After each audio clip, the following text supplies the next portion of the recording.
গল্প ভালোবাসার মেঘ। লেখক নাঈম রহমান। টাকা চুরির অপবাদে যখন শ্বশুরবাড়ি থেকে জুতা পেটা করে আমায় বের করে দেওয়া হলো, তখন চারপাশটা যেন এক মুহূর্তে থমকে গেল। মানুষের ভিড়ে আমি ছিলাম, অথচ আমার পাশে কেউ ছিল না। যেন শত শত চেনা মুখের মাঝে আমি দাঁড়িয়ে আছি একা, আর নিঃশেষ। বুকের ভিতরটা কেমন করে হাহাকার করে উঠেছিল, আর মনের মধ্যে তখন একটাই প্রশ্ন ঘুরপাক খাচ্ছিল: আমি কি সত্যিই এদের চোখে এতটা নিচু, এতটাই অবাঞ্ছিত? বিশ্বাস, ভালোবাসা, আত্মসম্মান, এই তিনটা শব্দ নিয়ে আমি একটা জীবন গড়ার স্বপ্ন দেখেছিলাম। কিন্তু ওই বিকেলটায় এই তিনটাকে এত নৃশংসভাবে ভেঙে চুরমার হতে দেখলাম, যা ভাষায় প্রকাশ করার মতো নয়। সেদিন ছিল আমার বউ আভার জন্মদিন। আমি সকাল থেকেই অনেকটা সময় ব্যয় করেছিলাম একটা স্পেশাল উপহার খোঁজার জন্য। আমার নিজের কোনো আহামরি সম্পদ নেই, টিউশনি করি, অল্প কিছু টাকা হাতে আসে মাসে, সেখান থেকে কিছুটা জমিয়ে রেখেছিলাম শুধু এই দিনের জন্য। একটা সোনালি রঙের সিম্পল কিন্তু খুব সুন্দর নেকলেস কিনেছিলাম ওর জন্য। কল্পনা করেছিলাম আমি যখন ওর গলায় সেই নেকলেসটা পরিয়ে দেব, তখন ও হেসে বলবে, তুমি ছাড়া আর কিছু চাই না। কিন্তু বাস্তবতা বড় নির্মম। আমি বুঝিনি ওই উপহারটা হবে আমার জীবনের সবচেয়ে বড় অপমানের কারণ। সন্ধ্যায় অনুষ্ঠান শুরু হলো। আভাকে সাজে একেবারে রাজকন্যার মতো লাগছিল। আমি একটু দূরে দাঁড়িয়ে দেখছিলাম ওর হাসি মুখ।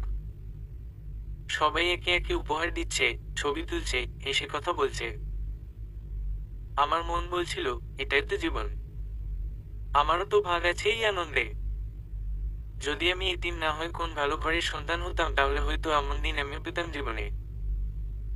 সবার উপহার দেওয়ার পালা শেষ হলে আমি এগিয়ে গিয়ে আমার ছোট্ট উপহারটি ওর হাতে দিই।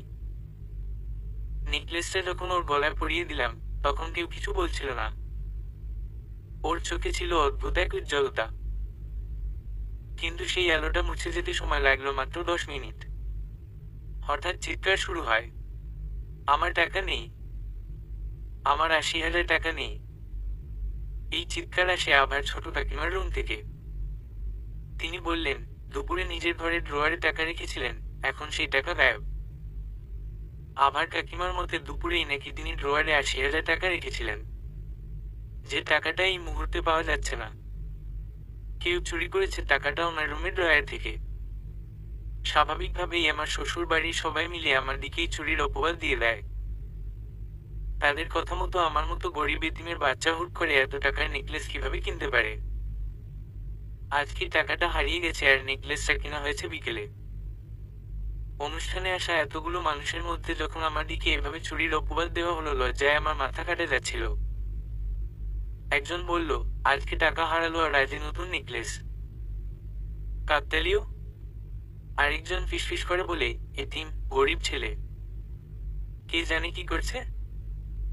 এভাবেই শুরু হয় বিচার, যার কোনো আদালত নেই, কোনো আইন নেই, শুধু আছে একপাক্ষিক অপবাদ আর চুরির দায়। একজনের কথাতেই সবাই যেন একমত হয়ে গেল, চোরটাই ছেলেই। আভা কিছু বলেনি, শুধু মাথা নিচু করে দাঁড়িয়েছিল। আমি ওর চোখে খুঁজছিলাম ভরসা, খুঁজছিলাম ভালোবাসা, কিন্তু সে চোখে আমি দেখেছি শুধু সন্দেহ আর ভয়। যেন সে নিজেও বুঝতে পারছে না আমায় বিশ্বাস করবে, না ওর পরিবারের কথায় সায় দেবে। তারপর যা হলো তা যেন আমার জীবনের সবচেয়ে ভয়ানক দুঃস্বপ্ন। আভার বড় খালা জুতো খুলে ছুঁড়ে মারলেন আমার দিকে। তারপর বললেন, তুই তো শুরু থেকেই চোর ছিলি। এতিমের তো চরিত্রই এমন হয়। আভার মামা আমার জামার কলার ধরে বললেন, তোকে ঘরে ঢুকতে দেওয়া ভুল ছিল। দরজার ছিটকিনি তোলার আগে বুঝতে পারিনি তুই কালসাপ। আমার শাশুড়ি মা, যিনি একমাত্র ছিলেন এই পরিবারে, যে আমাকে পছন্দ করত, মায়ের অভাব কিছুটা হলেও বুঝতে দিতেন না, যিনি সবসময় বলতেন, তুই আমার মেয়ের জন্য আশীর্বাদ, সেই মানুষটা সজোরে চড় মারলেন আমার গালে। তুই আমাদের মুখে চুনকালি মাখালি, আমার মেয়ের জন্মদিনেই কলঙ্ক এনে দিলি। আভা কিছু বলেনি, শুধু বলল, আমি জানি না ও এমন কিছু করতে পারে কিনা, কিন্তু প্রমাণ না থাকলে ওকে বাঁচানো যাবে না। এই কথাটাই আমাকে শেষ করে দেয়। সবাই মিলে আমায় গেট অব্দি হিচড়ে নিয়ে যায়। কেউ ফোনে ভিডিও করছিল, কেউ হাসছিল, কেউ বলছিল, চোরদের সাথে এভাবেই হওয়া উচিত। কেউ কেউ তো আবার পুলিশকে ডেকে পুলিশের হাতে তুলে দিতেও বলছিল আমায়। বাড়ির অসম্মান হবে এই ভয়ে শুধু পুলিশ ডাকলেন না, আমার শ্বশুর মশাই। কেউ একজন ছুঁড়ে মারে ভারী হাই হিলের জুতা, সেটা এসে লাগে একদম আমার মাথায়। আমি হাঁটু গেড়ে বসে পড়ি সেই জুতোর পাশে। মাথা থেকে তখন রক্ত বের হচ্ছে। আমার চারপাশে তখন শুধু অপমান, লজ্জা আর ঘৃণার শব্দে পরিপূর্ণ। রক্ত পড়ছে সেদিকে আমার কোন খেয়াল ছিল না। কেউ একবারও আমার থেকে জানতে চায়নি আমার কথাটা কি। আমিও তো মানুষ, আমাকে তো বলার সুযোগ দিতে হবে। আমার অপরাধ ছিল শুধু এই যে আমি ভালোবেসেছিলাম। আমি এতিম, গরিব, পরিবারের ব্যাকআপ নেই। তাই হয়তো আমি কখনোই ভালোবাসার যোগ্য ছিলাম না তাদের চোখে। 3 বছরের সম্পর্ক ছিল আমাদের। অনার্সের দ্বিতীয় বর্ষে গোপনে বিয়ে করেছিলাম আমরা। ওর পরিবার মেনে নেয়নি। বিয়ের পর মাত্র 1 মাস হলো আমি ওকে নিয়ে আমার এক কামরার বাসায় উঠেছিলাম। নিজে হোস্টেলে থেকে পড়তাম, এখন টিউশনি করে কোনো মতে সংসার চালাচ্ছি। তবু মনে হয়েছিল ভালোবাসা থাকলে ছোট্ট ঘর হয়ে উঠতে পারে রাজপ্রাসাদ। কিন্তু আজ বুঝলাম সেই ভালোবাসা ছিল কাচের মতো ভঙ্গুর, যেটা সন্দেহের এক টুকরো ধাক্কাতেই চূর্ণ হয়ে গেল। আজ আমি পথে বসা এক প্রেমিক, এক অপমানিত স্বামী, একজন অপরাধী যার অপরাধ ছিল শুধু গরিব হওয়া, ভালোবাসা দেওয়া আর মাথা নিচু না করা। এই অপবাদের শেষ এখানে হলে হয়তো কিছুটা স্বস্তি পেতাম। কিন্তু না, আমাকে যখন ঘাড় ধাক্কা দিয়ে বাসা থেকে বের করে দিচ্ছিল তখনই এসে হাজির হয় আভার বন্ধুর ছেলে। আভার সাথেই পড়াশোনা করতো ক্লাস 10 পর্যন্ত। এরপর বাইরে চলে গিয়েছিল পড়াশোনা করতে। সে এসে বলল, একটা জানোয়ারের বাচ্চা, এতিমের বাচ্চাকে এভাবে ছেড়ে দেওয়া কি ঠিক হচ্ছে? এমন চোরের সাথে তো আর আমাদের আঙ্কেলের ফ্যামিলির সম্পর্ক থাকতে পারে না। ওকে স্টোর রুমে আটকে রাখো, কালকে এর শেষ ফয়সালা করে তবে ওকে পুলিশে দিয়ে দিব। আজ তো অনেক রাত হয়ে গেছে, সবাই ঘুমাতে যান। পরের দিন সকালে আমার জন্য এমন কিছু অপেক্ষা করবে তা কখনো কল্পনাও করিনি আমি। স্টোর রুমটা ছোট, ঘিঞ্জি, বাতাস নেই, আলো নেই। একটা সিঙ্গেল খাটের ধ্বংসাবশেষ, পুরনো সুটকেস, কিছু ভাঙা ফটো ফ্রেম, এ যেন ধূলিধূসর স্মৃতির কবরখানা। আমাকে তালা দেওয়া দরজার ভেতর ঢুকিয়ে রেখে চলে যায় সবাই। আমি তখন রক্তাক্ত মাথা নিয়ে ছিন্ন জামা পরে এক কোণে সিটিয়ে বসেছিলাম। ঘরের ভেতরটা এত গুমোট যেন নিঃশ্বাস নিতে কষ্ট হচ্ছিল। কিন্তু ঘরের চেয়েও বেশি ভারী ছিল আমার বুকে চাপা অপমানটা। মনে হচ্ছিল এই রুমটা নয়, আমাকে বন্দি করা হয়েছে এক সামাজিক মৃত্যুর কারাগারে। ঘড়ির কাঁটা টিকটিক শব্দে জানান দিচ্ছিল রাত বাড়ছে। তবুও আমার চোখে ঘুম নেই। মাথার যন্ত্রণার সঙ্গে মনের কষ্ট মিলিয়ে এক অদ্ভুত অবসাদ তৈরি করেছিল। হঠাৎ কোথা থেকে কান্নার শব্দ পেলাম, নরম কাপা কাপা গলা। তুমি সত্যিই করনি তো? চেনা গলা, আভা। আমি কিছু বললাম না, শুধু তাকিয়ে রইলাম অন্ধকারে। তারপর বললাম, তুমি কি বিশ্বাস করো আমি পারি এমন কিছু করতে? ও চুপ। অন্ধকারেও বুঝতে পারছিলাম ওর চোখে জল টলমল করছে। আমি জানি না। ওর গলায় একরাশ দ্বিধা। ভালোবাসা কি এমন হয় আভা? তুমি কি এতটুকু আমায় চিনলে না 3 বছরেও? আভা বলল, বাবা খুব রেগে আছেন। তুমি জানো না কাল কি হবে। প্লিজ কিছু একটা করো, পালিয়ে যাও যদি পারো। আমি হেসে ফেলি, একটা করুণ হালকা হাসি। অপরাধী পালিয়ে যায় আভা? আমি তো অপরাধ করিনি, তাই পালাম না। ও কিছুক্ষণ দাঁড়িয়ে রইল, তারপর চলে গেল। সকালটা শুরু হয় এক অদ্ভুত নীরবতায়। ধীরে ধীরে সেই নীরবতা ফেটে যায় গুঞ্জন, হাত ডাকার শাসানোর শব্দে।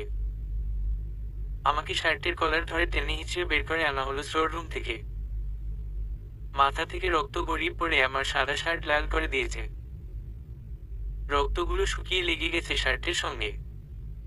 আভার বাবার বন্ধুর ছেলেরা কি এগিয়ে আসে আমার দিকে। ফিসফিস করে আমার কানে বলে, ছোট লোকের বাচ্চা, তুই জানিস না তুই আমার কত বড় ক্ষতি করেছিস। যে স্বপ্নের পেছনে দীর্ঘ 20 বছর ছুটছি, তুই হুট করে এসে সেটা এক মুহূর্তেই শেষ করে দিলি। দেখ, তোকে এমন শিক্ষা দিব যে জীবনের শেষ দিন পর্যন্ত মনে রাখবি। আঙ্কেল, আমি আগেই সন্দেহ করছিলাম এই ছেলেটার লোভই বাড়ির এত সম্পত্তির উপরেই ছিল। তাই তো এই বাড়িতে আসার পর থেকেই আমি ওকে নজরে রেখেছিলাম। আর চুরিটা যে ওই করেছে তার প্রমাণও আমার কাছে রয়েছে। রাকিব হাতে থাকা ফোন থেকে একটা ভিডিও সবাইকে দেখায়। সেখানে দেখা যাচ্ছে একটা ছেলে চুপি চুপি আবার ছোট কাকিমার রুমে ঢুকছে। একদম আমার মতোই দেখতে শার্ট পরা ছেলেটা। এই ভিডিও দেখার পর সবাই নিশ্চিত হয়ে গেল চুরিটা আমিই করেছি। ভিডিওতে যাকে দেখা যাচ্ছে সে আমি নই, সেটা ব্যাখ্যা করার মতো কোনো সুযোগ বা সময় আমাকে দেওয়া হয়নি। তারা তাদের মতো করেই আমাকে অপরাধী বানিয়ে ফেলল। আবার বড় কাকিমা একটা কষে থাপ্পড় দিয়ে বলল, এমন নোংরা ছেলের জন্য আমাদের মেয়েটা চোখে অন্ধ হয়েছিল এতদিন। একটা চোর, একটা প্রতারক, মুখ দেখাবো কোথায় আজ? আবার ছোট কাকা গলা ছড়িয়ে বলল, যেখানে যেমন জন্ম সেখানেই এমন চরিত্র। ছোট লোকের ছেলের ভদ্রতা দেখাতে গিয়ে আজ এমন অপমানিত হচ্ছি। শুধু মেয়ের মুখের দিকে তাকিয়ে এতদিন কিছু বলিনি, না হলে এমন এতিম ছোট লোককে কেউ মির্জা বাড়ির জামাই হিসেবে মেনে নিত? সবচেয়ে কষ্ট তখনই লাগলো যখন আভাও আমাকে ভুল বুঝলো। শুধুমাত্র আভার জন্যই আমি এতদিন সব মুখ বুঝে সহ্য করেছি। কিন্তু শেষে সবার মতো আভাও আমাকে চোর ভাবলো। আভার কথাগুলো যেন হৃদয় চিরে ছুরির মতো বিঁধে যাচ্ছিল। তুমি যদি সত্যিই আমার ভালোবাসা হতে, তাহলে আমার জন্মদিনে আমাকে এই কলঙ্কের মুখে ফেলতে না। তোমার কিছু নেই জেনেও আমি শুধুমাত্র তোমার পাগলামো, ভালোবাসার জন্য এই বাড়ি, এই পরিবার ছেড়ে তোমার জীবনে অভ্যস্ত হতে চেয়েছিলাম। আর সেই তুমি কিনা সামান্য কিছু টাকার জন্য আমার পরিবার ও বন্ধুদের সামনে আমাকে ছোটলোক বানিয়ে দিলে। আমি কি কখনো তোমার কাছে দামি কিছু চেয়েছিলাম? বলো তো, কেন করলে এমনটা তুমি? আভার কথার কোনো জবাব আমি দিতে পারিনি। আমার হাত পা যেন অবশ হয়ে গিয়েছিল। প্রমাণ ছাড়া আমি কিছুই বলতে পারি না। এতগুলো মানুষ সবাই আমার বিপক্ষে। আমার মতো একজন এতিমের কথা কি বা বিশ্বাস করবে? রাকিবের পরের কথা শুনে যেন আমার চারপাশ ফুটতে লাগলো। আঙ্কেল, এমন ছোট লোক, চোরের বাচ্চার সঙ্গে আমাদের মতো সম্মানিত পরিবারের কোনো সম্পর্ক থাকতে পারে না। আমি মনে করি আজই ওদের ডিভোর্সের ব্যবস্থা করে ফেলা উচিত। প্লিজ, আমার এত বড় সর্বনাশ করবেন না। এই পৃথিবীতে আভা ছাড়া আমার আর কেউ নেই। এই মিথ্যা চুরির অপবাদে আমাকে এত বড় শাস্তি দেবেন না। আমার কথায় রাকিব তেড়ে এসে বুকের মধ্যে এক লাথি মারল। কাল থেকে না খেয়ে আছি, তার উপরে এই লাথির চোটে ছিটকে পড়ে গেলাম মেঝেতে। আভার বাবা কাকারা রাকিবের কথায় সায় দিলেন। হ্যাঁ, আজই ডিভোর্সের ব্যবস্থা করো। রাকিব বলল, আপনারা চিন্তা করবেন না, আমি উকিল সাহেবকে ডেকে এনেছি। উনি কাগজপত্র তৈরি করে এনেছেন। এইসব ঘটনার মাঝে আমি ভেবেছিলাম আভা হয়তো প্রতিবাদ করবে, আমাকে একটু হলেও সাপোর্ট দেবে। কিন্তু না, চুপচাপ দাঁড়িয়ে রইল, মাথা নিচু করে। আবার এই চুপ করে থাকা যেন আমার বুকটা ছিঁড়ে ফেলল। সবশেষে আমাদের ডিভোর্স হয়ে গেল। সবকিছু মিটিয়ে আমাকে পুলিশের হাতে তুলে দেওয়া হলো। আর বলা হলো, এমন শাস্তি দিন যেন সারা জীবন মনে থাকে। আভার বাবা বললেন, এমন কারোর সঙ্গে আমার মেয়ের ভবিষ্যৎ জড়িয়ে থাকবে না, যে কিনা নিজের বউকে কিছু দেওয়ার জন্য টাকা চুরি করতে পারে। ভবিষ্যতে যে এর চেয়ে খারাপ কিছু করবে না, তাতে কি কোনো বিশ্বাস আছে? ডিভোর্স পেপার যেহেতু তৈরি করাই আছে, এখনই এই ঝামেলা শেষ করে দাও। উকিল সাহেব আসতেই রাকিব তাড়াতাড়ি করে সব কাগজপত্র বের করতে বলল। উনি কাগজগুলো আভার বাবার হাতে দিলেন। রাকিব বলল, চিন্তা করতে হবে না, সবকিছু আগেই লিখে আনা হয়েছে, শুধু সই করলেই হবে। আভার বাবা আভার হাতে ডিভোর্স পেপার দিয়ে বললেন সই করে দিতে। আভাও দ্বিতীয়বার ভাবল না, আমার দিকে একবার তাকিয়ে দেখল না। কি নির্দয়ভাবে পারল 3 বছরের সম্পর্ক আর 1 মাসের বিবাহিত জীবনের ইতি টানতে। ডিভোর্স পেপার হাতে নিয়ে রাকিব এগিয়ে এল আমার দিকে। নে, এতিমের বাচ্চা, সই করে তাড়াতাড়ি। আর কানে কানে বলতে থাকলো, কি রে, বলেছিলাম না আমার এতদিনের স্বপ্ন তোকে নষ্ট করতে দেব না। কত প্ল্যান আর নাটক করে তোকে ফাঁসিয়েছি, দেখ কি হাল হয়, এরপর শুধু দেখে যা। ডিভোর্সের কাগজে স্বাক্ষর করার সময় আমার বুকের ভেতরটা যেন চুরমার হয়ে যাচ্ছিল। প্রতিটা অক্ষর যেন ছুরি হয়ে বিচ্ছিল হৃদয়ে। এই তো কিছুদিন আগে যে হাতটা ধরে হাজার স্বপ্ন দেখেছিলাম, সেই হাতটাই আজ আমাকে ছেড়ে দিচ্ছে, আইনের ভাষায় নির্দয়ভাবে। ঘরের ভেতর সকলে ছিল, কিন্তু আমার চারপাশটা নিঃসঙ্গতায় মরেছিল। আবার মুখটা এক ঝলক দেখার চেষ্টা করেছিলাম, কিন্তু ও চোখ নামিয়ে নিয়েছিল, না জানি লজ্জায়, না জানি অপমানে, না জানি হৃদয়ের দ্বিধায়। মনে হচ্ছিল জীবনটা যেন একটা রূপকথা ছিল, যার সমাপ্তি হলো নিষ্ঠুর বাস্তবতায়। প্রেমের সমস্ত গান, কবিতা, স্মৃতি সবই যেন ভেসে গেল এক টুকরো কাগজে। কলমটা কাঁপছিল, কিন্তু সমাজের চাপ, অপমানের ভারে শেষ পর্যন্ত স্বাক্ষর করেই ফেললাম। কিন্তু কাগজে সই করার সেই মুহূর্তে অনুভব করলাম, আমি কেবল সম্পর্ক নয়, হারালাম বিশ্বাস, শ্রদ্ধা আর নিজের অস্তিত্ব। আমার চোখে জল আসেনি, কারণ ব্যথা তখনও চোখে ওঠার আগে বুকেই জমেছিল। এই ডিভোর্স কেবল আইনি বিচ্ছেদ নয়, আমার আত্মার মৃত্যু। সই করা শেষ হতেই রাকিব কাগজটা নিয়ে নিল। উকিল সাহেব এমন ব্যবস্থা করবেন যাতে বাকি জীবনে আমি কখনো আবার জীবনে আসতে না পারি। আর কঠোর শাস্তির ব্যবস্থা হবে, এমনভাবে কেস ফাইল করবেন। আমাকে তুলে দেওয়া হলো পুলিশের হাতে। আসার আগে আভার দিকে তাকিয়ে এক টুকরো হাসি দিয়ে বলেছিলাম, আজ তুমি আমাকে হারাওনি, তুমি হারিয়েছ বিশ্বাস, ভালোবাসা আর এমন কিছু স্বপ্ন, যা তুমি কখনোই ফিরে পাবে না। সত্যি কখনো চাপা থাকে না, কাল হোক বা এক যুগ পর। যেদিন সত্যিটা জানতে পারবে, আফসোস করার সময়টুকু পাবে না। আজ আমাকে চুরির অপবাদে যে অবস্থায় এনে রেখেছে এই মির্জা পরিবার, সময় একদিন সব ফিরিয়ে দেবে। কখনো ক্ষমা করব না আপনাদের। এর প্রতিদান সৃষ্টিকর্তা নিজেই দেবেন। কথাগুলো মনে রাখবেন। জেলখানার ঘরটা ছোট, স্যাঁতস্যাঁতে, নিঃশব্দ। মনে হচ্ছিল আমি এখানে বন্দী নই, আমার বিশ্বাস, সম্মান আর ভালোবাসার কবর রচনা হয়েছে এই চার দেয়ালের মাঝে। শুধু মাঝে মাঝে চোখ বুঝলে আবার সেই মুখটা ভেসে ওঠে। কান্না ভেজা চোখে বলছিল, তুমি যদি সত্যিই আমার ভালোবাসা হতে। আমি চোখ মেলে তাকাই অন্ধকারে। নিজেকে প্রশ্ন করি, ভালোবাসা কি প্রমাণ দিয়ে দিতে হয়, নাকি ক্ষমতাবান কারো অভিযোগে এটা চূর্ণ বিচূর্ণ হয়ে যায়? জেলখানার অন্ধকারের মতোই আমার জীবনে আজ অন্ধকার দুনিয়া এসেছে। এই যেন এক নারকীয় জীবন। টাকা চুরির অপরাধে আমাকে 6 মাসের জেল দেওয়া হয়েছে। অতীত। আমি মাহির। বাবা মা বলতে কেউ নেই আমার এই পৃথিবীতে। সিলেটের এক এতিমখানায় বড় হয়েছি। ছোটবেলায় নাকি আমাকে রাস্তা থেকে কুড়িয়ে পেয়েছিল কয়েকজন চা শ্রমিক। তারাই আমাকে স্থানীয় এক এতিমখানায় দিয়ে আসে। মাহির নামটা হয়তো আমার হারিয়ে ফেলা মা অথবা বাবার দেওয়া। আমাকে যখন কুড়িয়ে পায়, তখন আমার গলায় যে লকেটটা ছিল, সেখানেই লেখা ছিল মাহির। স্বর্ণের সেই লকেট দেখে এতিমখানার ম্যানেজার বুঝতে পেরেছিলেন, হয়তো আমি কোনো বড়লোক ঘরের সন্তান। তাই তো অন্য সবার মতো আমার জীবনটা হয়নি। পড়াশোনা করতে দিয়েছিলেন আমাকে। আমিও আমার সর্বোচ্চ চেষ্টা করে এসএসসিতে গোল্ডেন ক্লাস পেয়ে পাস করি। আর এত বছরের সেই পুরনো আশ্রয়স্থল ছেড়ে এক হোস্টেলে উঠি, নতুন জীবন তৈরির লক্ষ্যে। আগেই কিছু বাচ্চাদের পড়িয়ে টাকা জমিয়েছিলাম আর ম্যানেজার চাচার সহায়তায় ভর্তি হই শহরের এক কলেজে। শুরু হয় নতুন পথ চলা। কলেজের প্রথম দিনই পরিচয় হয় আভার সঙ্গে। বড়লোক বাবার একমাত্র মেয়ে। তাই সবসময় চেষ্টা করতাম তার থেকে দূরে থাকার। এতিম বলে এমনিও আমার সঙ্গে কেউ তেমনটা মিশতে চাইতো না।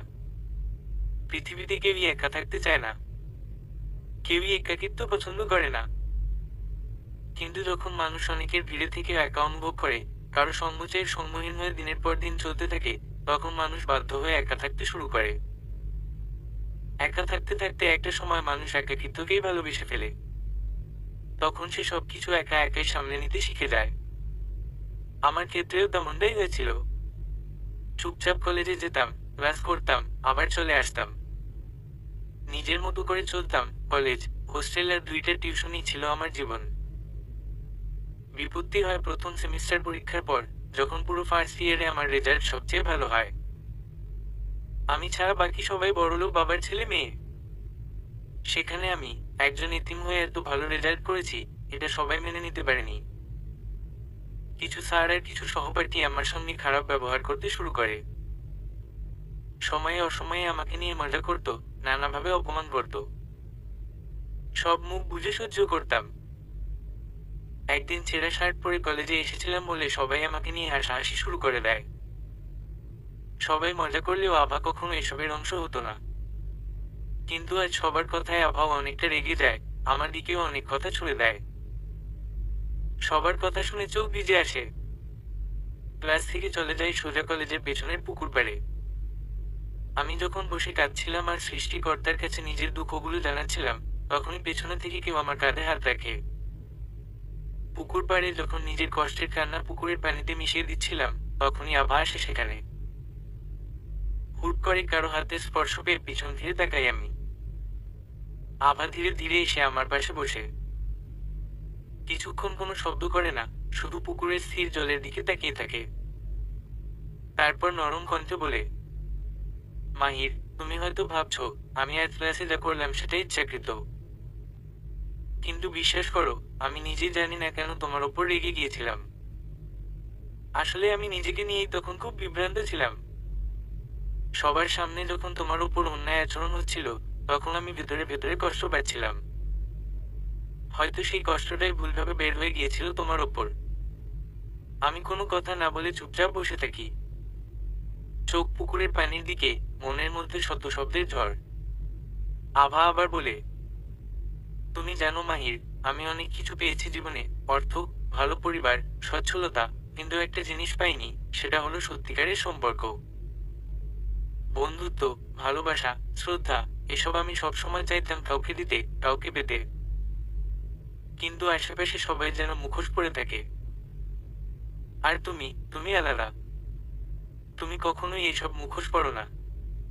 সব সময় সত্য কথা বলো, নিজের মতো থাকো। আর হয়তো এই কারণেই তোমার প্রতি একটা টান জন্মেছে আমার ভেতরে, যেটা আমি নিজেই বুঝিনি এখন পর্যন্ত। আমি একটু কাঁপা গলায় বললাম, আভা, কখনো কখনো এমন কিছু কথার মানুষ ভেঙে যায়, যেগুলো বলা হয় অবচেতনভাবে। আজ তুমি যা বলেছ, সেটার কষ্ট আমি সহজে বলতে পারবো না। কিন্তু আমি এটাও জানি, তোমার ভেতরে একটা কোমল মন আছে। আভা চোখ ভিজিয়ে বলল, আমার ভুল হয়েছিল মাহির। আমি জানি না তুমি আমাকে ক্ষমা করবে কিনা। তবে আমি সত্যি চাই তোমার বন্ধু হতে। এমন এক বন্ধু যে পাশে থাকবে, তোমার কষ্টের সময় কাঁধে হাত রাখবে, তোমাকে ছোট করে কিছু বললে সবার আগে তোমার হয়ে রুখে দাঁড়াবে। আমি এবার একটু হেসে বলি, আভা, জীবনে অনেক কিছু চেয়েছি, কিন্তু কিছুই পাওয়া হয়নি। তোমার আর আমার জীবনের মাঝে আকাশ পাতাল তফাৎ। আমাদের মধ্যে এমন কিছু কখনোই সম্ভব না। আমাকে ক্ষমা করে দিও প্লিজ মাহির, তুমি না করে দিও না আমায়। আমি সত্যি অনুতপ্ত। আর তোমার মতো কাউকে বন্ধু হিসেবে পাশে চাই। আভার কথা শুনে তখন আর না করতে পারিনি আমি। আভা হাত বাড়িয়ে দেয়, আমি হাত বাড়িয়ে ধরি। পুকুর পাড়ের হাওয়া একটু একটু করে বদলে যায়। সূর্যের নরম আলোয় দুজনের মুখে যেন শান্তির ছায়া পড়ে। সেদিনের পুকুর পাড়ের ঘটনা যেন আমাদের জীবনের মোড় ঘুরিয়ে দিল। ক্লাসে আবার আগের মতো দূরে দূরে থাকতো না। এখন উই আমাকে খুঁজে খুঁজে আমার পাশে বসত, ক্লাসের নোট শেয়ার করতো, এমনকি ক্যান্টিনেও একসাথে বসতাম আমরা। আমার হোস্টেলের সামনে দাঁড়িয়েও প্রায় বলতো, চলো আজ তোমার পছন্দের সেই চায়ের দোকান থেকে চা খেয়ে আসি। আর আমি হাসতে হাসতে বলতাম, তুমি তো এখন পুরো একটা ঘরোয়া বন্ধু হয়ে গেছো। ওর সঙ্গে সময় কাটাতে কাটাতে বুঝলাম, আভা শুধু একজন ধনী পরিবারের মেয়ে নয়, বরং ভেতরে ভেতরে খুব সংবেদনশীল, খুব বুঝদার একজন মানুষ। ওর গল্পে, কথায়, আচরণে একটা টান ছিল, যা আমাকে প্রতিদিনই একটু একটু করে ওর আরো কাছাকাছি নিয়ে যাচ্ছিল। তবে আমাদের এই বন্ধুত্বকে সমাজ খুব সহজভাবে নেয়নি। কলেজের অনেকে চোখ বাঁকিয়ে তাকাত, ফিসফিস করত, একটা এতিম ছেলে, আর আভা, কিভাবে সম্ভব? কিছু শিক্ষক পর্যন্ত নানা রকম প্রশ্ন তুললেন। আভার পরিবার তো আরো কড়া হয়ে ওঠে। একদিন আভার বাবা কলেজে এসে ওকে ডেকে কড়া গলায় বলেন, তুই ওই মাহির নামের ছেলেটার সঙ্গে এত ঘনিষ্ঠ কেন? সে কে? কি আছে তার মধ্যে? আভা তখন শক্ত কণ্ঠে বলে, বাবা, আপনি টাকা দিয়ে সবকিছু মেপে ফেলেন, কিন্তু আমি যে সম্মান আর শ্রদ্ধা মাহিরের মধ্যে পেয়েছি, সেটা আপনার ধন সম্পদের মাঝে কোথাও নেই। এই জবাব শুনে আমিও অবাক হয়েছিলাম। সেই আভা, যাকে একদিন দেখে ভেবেছিলাম আমি হয়তো ওর আশেপাশে যাওয়ার যোগ্যই নই, আর সে আমার জন্য এত বড় কথা বলছে। এর মাঝে আমার পড়াশোনা আর টিউশন আগের মতোই চলছিল। দেখতে দেখতে আমাদের ইয়ার চেঞ্জের সময় চলে আসে, আর পরীক্ষা শুরু হয়ে যায়। আভার সঙ্গে তখন খুব কমই কথা হতো। আমার তখন মোবাইল ছিল না যে যোগাযোগ করতাম। কলেজে গেলে তবেই আমাদের কথা হতো। একদিন পরীক্ষা শেষে আমরা আবার সেই পুকুর পাড়ে হাঁটছিলাম। হঠাৎ আভা বলল, মাহির, জানো, আমি মাঝে মাঝে ভাবি আমাদের বন্ধুত্ব যদি কখনো হারিয়ে যায়। আমি একটু চুপ করে থাকি, তারপর বলি, হারালে খুব কষ্ট পাবো আভা, কারণ তুমি এখন এমন একটা জায়গা দখল করে আছো আমার জীবনে, যেটা আমি কাউকে দিতে চাই না। আভা হেসে বলে, তবে কথা দাও, আমরা একে অপরকে হারাবো না। যতদিন পারি বন্ধু হয়ে থাকবো, পাশে থাকবো। আমি চেয়ে দেখি ওর চোখে জল টলমল করছে। নিজের অজান্তেই বলি, কথা দিলাম আভা।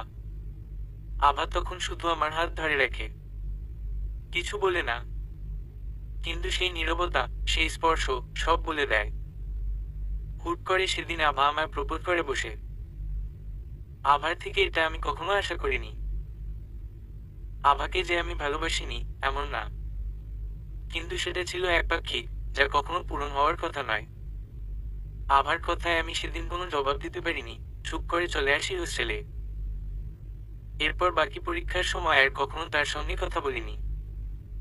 কিন্তু শেষ পরীক্ষার দিন আভা এসে আমার সামনে দাঁড়ায়।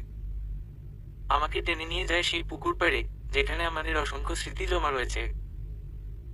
হুট করে একটা ছুরি বের করে নিজের হাতে চালিয়ে দেয় আর বলতে থাকে, তুই যদি এখন আমায় ভালো না বাসিস, তাহলে আমি সুইসাইড করব। মনে রাখিস কিন্তু। আভার এই পাগলামি এর রক্তক্ষরণ দেখে সেদিন আমি আর চুপ থাকতে পারিনি। আমি জড়িয়ে পড়ি আভার সঙ্গে এক অনিশ্চিত জীবনের পথে। দেখতে দেখতে আমাদের ভালোবাসা অনেক গভীরে চলে যায়। কিন্তু কলেজের কেউ কখনো জানতে পারেনি এসব, কারণ আভার বাবা যদি কখনো আমাদের সম্পর্কের কথা জানতে পারতেন, আমাকে হয়তো মেরে ফেলতেন। আমাদের ফার্স্ট ইয়ারের ফাইনাল পরীক্ষার রেজাল্ট হয়ে যায়। বরাবরের মতো এবারও আমি ফার্স্ট, আর আভা হয় সেকেন্ড। যা দেখে আভার পরিবারের সবাই খুব খুশি হয়। ছোট ছোট কিছু মুহূর্ত আর খুনসুটি ভালোবাসায় আমাদের দিনকাল কেটে যাচ্ছিল। দেখতে দেখতে আমাদের টেস্ট পরীক্ষা শেষ হয়ে ফাইনাল পরীক্ষা চলে আসে। আভার সঙ্গে আমার দূরত্ব বাড়তে থাকে। কেউ কারো সঙ্গে তেমন কথা বলতো না। দুজনেই ব্যস্ত হয়ে যায় নিজেদের মধ্যে। পরীক্ষার দিনগুলোতে আভা আর আমি একে অপরের থেকে একটু দূরে থাকলেও আমাদের মধ্যে ভালোবাসা কখনোই কমে যায়নি। পরীক্ষার চাপে কথা কম হতো, কিন্তু একে অপরকে খুঁজে নেওয়ার চেষ্টাটা ছিল স্পষ্ট। ফাইনাল পরীক্ষার শেষ দিন, কলেজ গেট থেকে বের হচ্ছি, হঠাৎ পেছনে থেকে একজোড়া হাত এসে থেমে যায় আমার কাঁধে। একটু দাঁড়াও, আভার কণ্ঠ। আমি চমকে ফিরে তাকাই। ওর চোখে ক্লান্তি, কিন্তু মুখে এক ধরনের আলো। পরীক্ষা তো শেষ, এবার একটু নিজেদের সময় দেওয়া যাবে না? ও মৃদু হেসে বলল। আমি একটু অবাক হয়ে জিজ্ঞেস করি, মানে? মানে, এবার তুমি আমার সঙ্গে কোচিং করবে। আমাদের দুজনেরই স্বপ্ন আছে বড় কিছু করার। আমার তো একা পড়তে ভালো লাগে না, তুমি তো জানো। আর তুমি থাকলে আমার সব সহজ মনে হয়। আভা এমনভাবে বলছিল যেন আজ থেকেই শুরু করে দেওয়া যাবে। আমি বললাম, না আভা, এটা সম্ভব নয়। তোমার বাবার মতো আমার টাকা নেই যে কোচিং করব। কোচিং করতে অনেক টাকা লাগে, তাই আমি করব না। তুমি করো, আমি না হয় এমনি চেষ্টা করে দেখব। যদিও আভা চেয়েছিল ওর সাথে কোচিং করি, কিন্তু নিজের আত্মসম্মান বলেও তো কথা না। তাই না করে দিই ওকে। নিজের ভাগ্য ন হয় নিজেই গর্ব এবার। পরের সপ্তাহেই আভা শহরের নামকরা একটা কোচিং সেন্টারে ভর্তি হয়। কোচিং এর ক্লাস শেষে পাশের টং দোকানে বসে এক কাপ চা, হাতে নোটস, সেই সময়টুকুই যেন আমাদের সবচেয়ে আপন হয়ে উঠল। আভা প্রতিদিন আমাকে নোট দিত, সেগুলোই পড়তাম। আভার বাবা কিছুটা সন্দেহ করলেও আভা কৌশলে বিষয়টা সামলাতো। বলতো, মাহির ভালো স্টুডেন্ট, ওর সঙ্গে পড়লে আমারও রেজাল্ট ভালো হয়। সত্যি, আভার মুখে সেই বিশ্বাসটা আমি স্পষ্ট দেখতে পেতাম। আমরা একসাথে সিলেবাস গুছিয়ে পড়তাম, গ্রুপ স্টাডি নামে অনেক সময় নিজের অনুভূতির কথাও ভাগ করে নিতাম। কখনো কখনো ক্লাস শেষে আভা আমার থেকে পড়া বুঝে নিত। এভাবেই আমাদের সময় এগিয়ে যাচ্ছিল আর রেজাল্টের সময় ঘনিয়ে এলো। ক্লাসের বন্ধুরা এখন আর তেমন কথা বলতো না, সবাই যে যার মতো কোচিং নিয়ে ব্যস্ত হয়ে পড়েছে। এরই মাঝে আমাদের এইচএসসি রেজাল্ট আসে। সিলেট বোর্ডে আমি সর্বোচ্চ নম্বর পেয়ে প্রথম হই। আভার রেজাল্টও যথেষ্ট ভালো, গোল্ডেন প্লাস। এতদিন যে স্যার ম্যাডামরা আমাকে নিচু নজরে দেখতেন, তারাও এখন আমাকে নিয়ে গর্ব করা শুরু করেন। সবচেয়ে অবাক করা বিষয় হয় যখন আভার মা আভাকে নিয়ে আমার সঙ্গে দেখা করতে আসেন। আমি কখনো বিশ্বাস করতে পারিনি আভা আমাদের বিষয়টা ওর পরিবারে জানাবে। আন্টি অনেক ভালো মানুষ ছিলেন। দেখতে দেখতে আমাদের অ্যাডমিশন শুরু হয়ে যায়, আর আমরা দুজনেই সিলেট কৃষি বিশ্ববিদ্যালয়ে চান্স পেয়ে যাই। আভা আর আন্টির সহায়তায় আমি ভর্তি হই সেখানে। এভাবেই আমাদের সময় এগিয়ে যাচ্ছিল, আর ভালোবাসা গভীর থেকে গভীরে পৌঁছাতো। ফার্স্ট ইয়ার, সেকেন্ড ইয়ার করে থার্ড ইয়ার পর্যন্ত সবকিছুই ঠিকঠাক ছিল। বিপত্তি ঘটে যখন হঠাৎ আভার বাবা আভার বিয়ে ঠিক করে ফেলেন তার এক বন্ধুর ছেলের সঙ্গে। ছেলেটা নাকি জার্মানিতে পড়াশোনা করছে, আর আভার সঙ্গে আগে থেকেই বিয়ে ঠিক করা ছিল। 1 মাস পর দেশে এলে তখনই বিয়ে। সেদিন ক্লাস শেষে আমরা এক পার্কে বসেছিলাম। আভা কিছুটা চুপচাপ, অস্বাভাবিক লাগছিল। আমি জিজ্ঞেস করি, আভা সব ঠিক তো? ও মুখ নামিয়ে বলল, মাহির, তোমায় একটা কথা বলার ছিল, অনেকদিন ধরেই ভাবছি বলবো। আমি অবাক হয়ে তাকাই। আভা ধীরে বলে, আমার বিয়ে ঠিক হয়ে গেছে, আগামী মাসেই। মুহূর্তেই চারপাশ থমকে যায় আমার, যেন কোনো অজানা ভূমিকম্পে ভিতরে ভিতরে ভেঙে পড়ি আমি। মুখে কিছু বলতে পারি না। আমি শুধু কাপা গলায় জিজ্ঞেস করি, তুমি রাজি আভা? ও চোখের পানি লুকিয়ে বলল, আমি চাই না এটা হোক। আমি তোমাকে সত্যি ভালোবাসি মাহির। তুমি কি করবে আমি জানি না, তবে আমি এই বিয়ে করব না। বাবাকে কিছু বলতে পারছি না। আমি চাই তোমার সঙ্গে সব ভাগ করে নিতে, সত্যিটা লুকাতে পারতাম না মাহির। এই এক মুহূর্তেই আমার হাজারো স্বপ্ন, সমস্ত বিশ্বাস, ভালোবাসা সব ধুলো হয়ে গেল। এখন কি করব কিছুই মাথায় আসছিল না। সেদিনের মতো আভাকে বাসায় পাঠিয়ে দিয়ে আমি হলে চলে আসি আর ভাবতে থাকি কি করব। শেষ পর্যন্ত সিদ্ধান্ত নিলাম, যাই হোক আভাকে আমার চাইই চাই। ওকে হারাতে পারবো না। ছোট্ট একটা টেক্সট পাঠিয়ে দিলাম, কাল চলে এসো, আমরা বিয়ে করব। আভার কোনো রেসপন্স না পেয়ে আমার চিন্তা আরো বেড়ে গেল। আভা কি সত্যিকাল আসবে, নাকি আমার ভালোবাসা বলছিল? আমার সব আশঙ্কাকে ভুল প্রমাণ করে পরদিন আবার আন্টি এসে হাজির হন। আন্টি নিজে থেকেই আমাদের বিয়ে দিয়ে দেন। সত্যি, এমন মা সবাই পায় না। আর আমি তো মাই পাইনি। আন্টির দেওয়া কিছু টাকা আর নিজের টিউশনের টাকায় ছোট্ট একটা বাসা নিই। এখন তো আর আভাকে রেখে হলে থাকতে পারি না। শুরু হয় আমাদের নতুন জীবনের অধ্যায়। সকল বাধা, প্রতিবন্ধকতা, কান্না, বিশ্বাসঘাতকতা পেরিয়ে শেষ পর্যন্ত আভা আজ আমার স্ত্রী। আজ আমাদের বাসর রাত। ঘরে ঢুকে দেখি আভা লাল শাড়িতে মাথা নিচু করে বসে আছে। বুকের ভেতর যেন ঢাক বাজছে আমার। এতদিন দেখে দূর থেকে ভালোবেসেছি, আর সে এতটা কাছাকাছি, এতটা নিজের। আমি ধীরে ধীরে কাছে গিয়ে বসি। কিছুক্ষণ চুপচাপ নীরবতা ঘিরে রাখে আমাদের।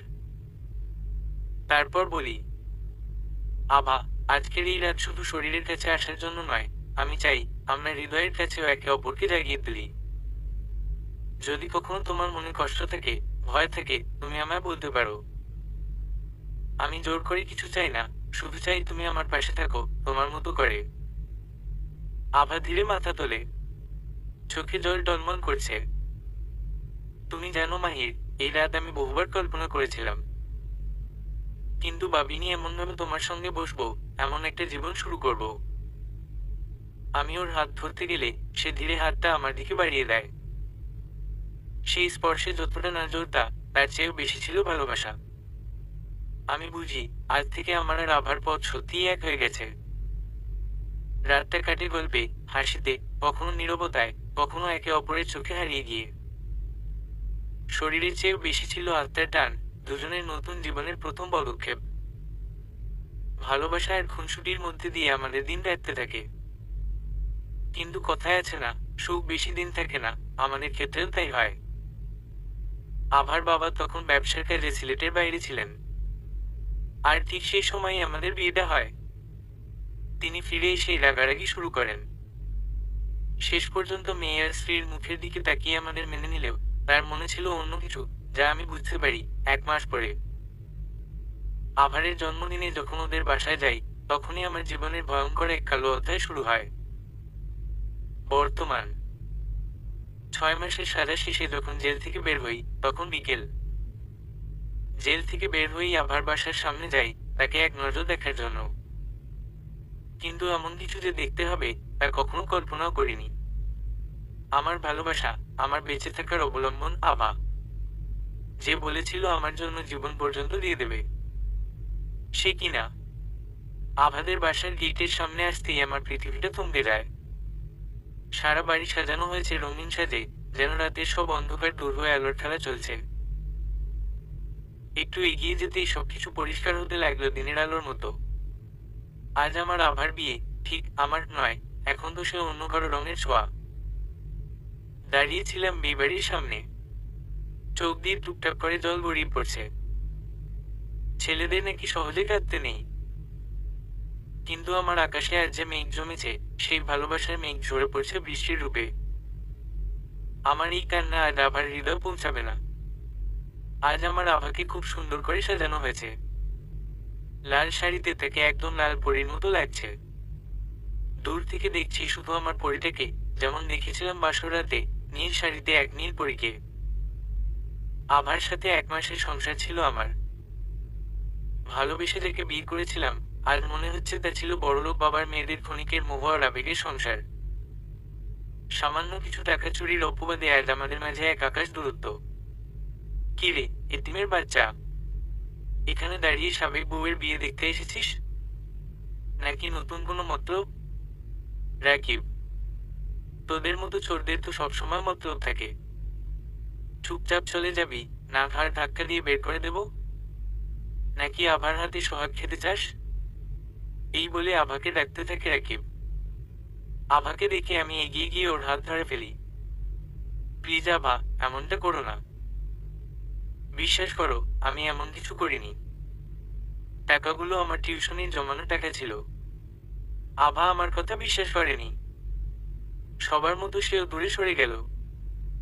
আভার পায়ে পর্যন্ত ধরেছিলাম, যাতে সে এই বিয়েটা না করে। তার বিনিময়ে আমি পেয়েছিলাম লাথি আর রাকিবের হাতে মার। আর আভা বলেছিল, তোর মতো ছোট লোক, লোভী কাউকে বিয়ে করাটাই ছিল আমার জীবনের সবচেয়ে বড় ভুল। আর সেই ভুলের প্রায়শ্চিত্ত করবো রাকিবকে বিয়ে করে।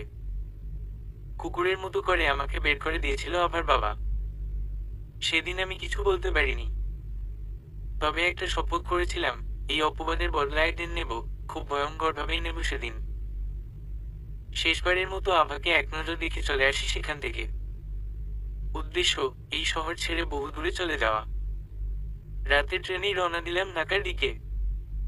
সারাদিনের ক্লান্তি আর মানসিকভাবে একদম ভেঙে পড়েছিলাম। ট্রেনে উঠেই ফাঁকা সিট পেয়ে বসে পড়ি। নিঃশব্দে চোখের জল গড়িয়ে পড়ছিল চোখ থেকে।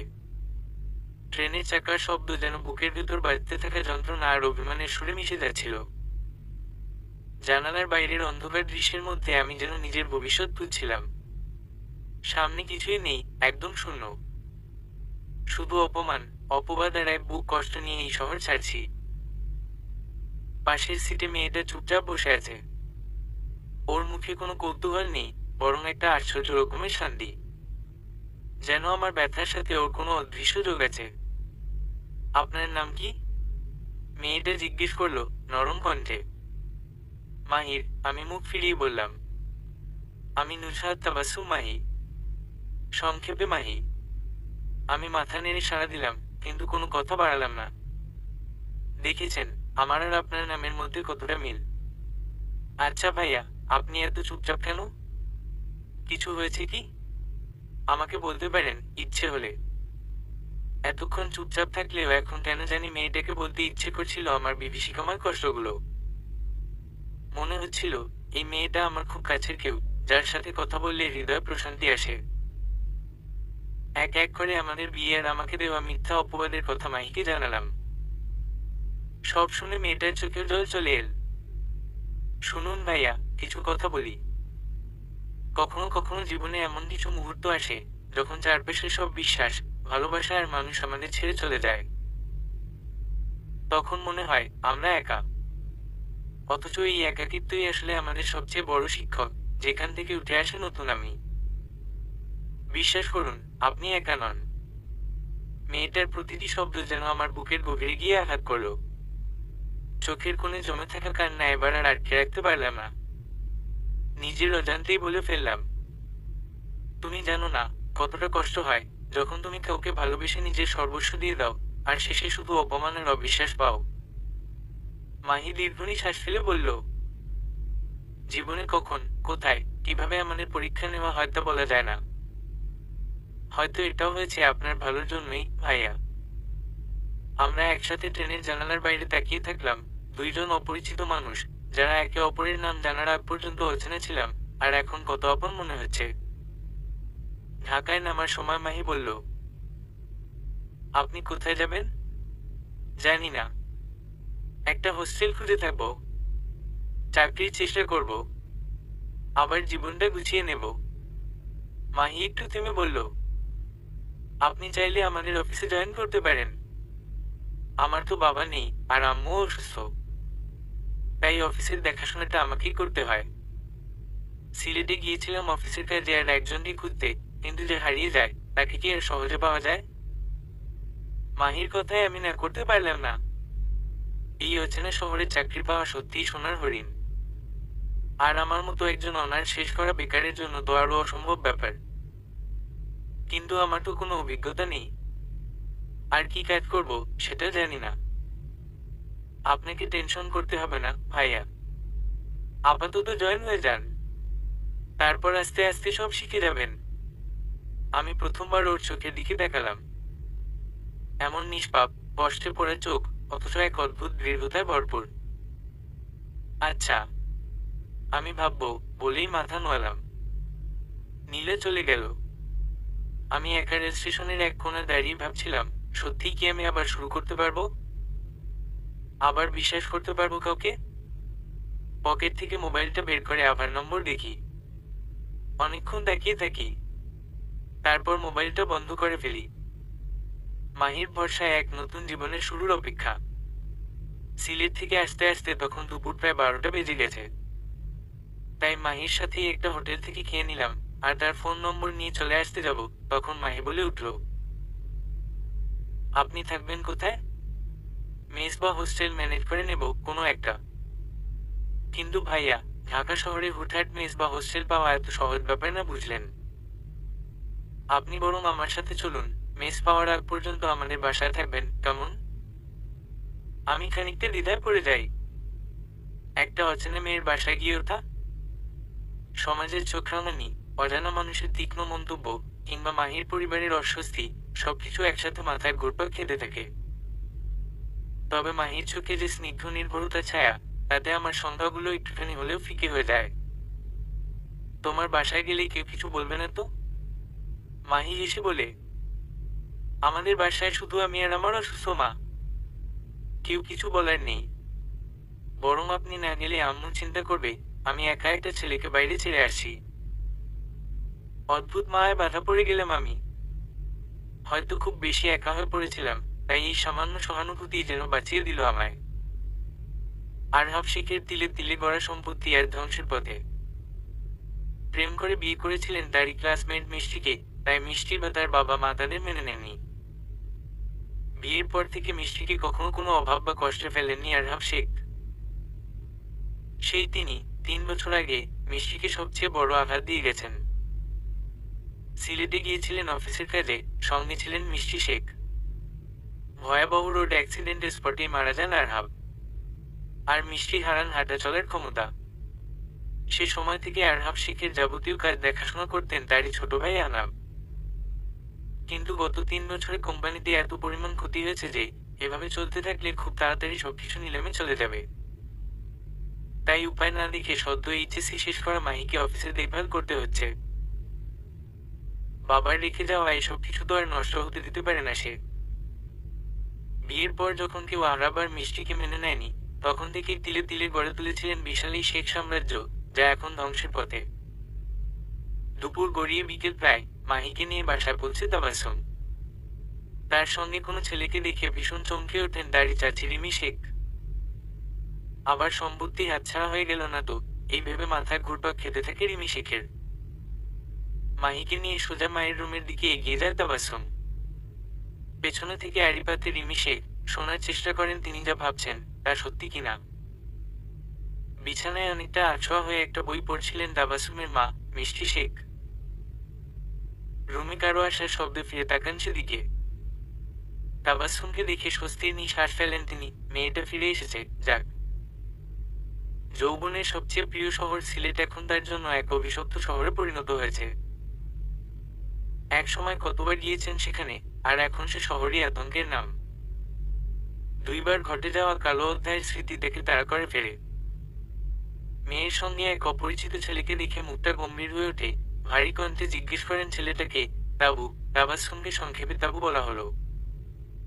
মা, ভাইয়া সিলেটে থাকতো। ওনার সঙ্গে ট্রেনেই পরিচয়। নাম মাহির। নাম শুনে আবার চমকে ওঠেন মিষ্টি শেখ। মাহির, এই নাম যে ভীষণ আপন।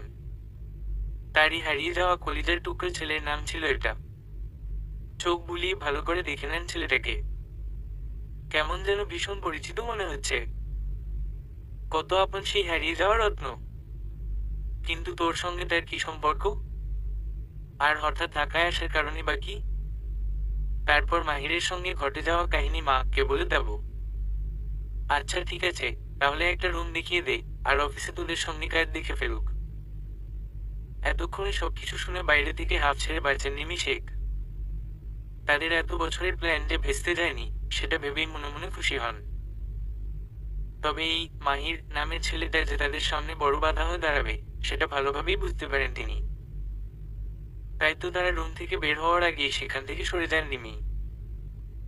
মায়ের রুম থেকে বেরিয়ে মাহিরকে নিয়ে একটা বন্ধ রুমের সামনে দাঁড়ায় তাবাসসুম। এই রুম বহু বছর হলো তালাবদ্ধ। এক সময় তার ভাই মাহির শেখের জন্য ছিল এই রুম। তখন তার বয়স ছিল 3 কি 4। বাবা মায়ের সঙ্গে সিলেটে গিয়েছিল ঘুরতে, আর সেখানেই হারিয়ে যায় মাহির।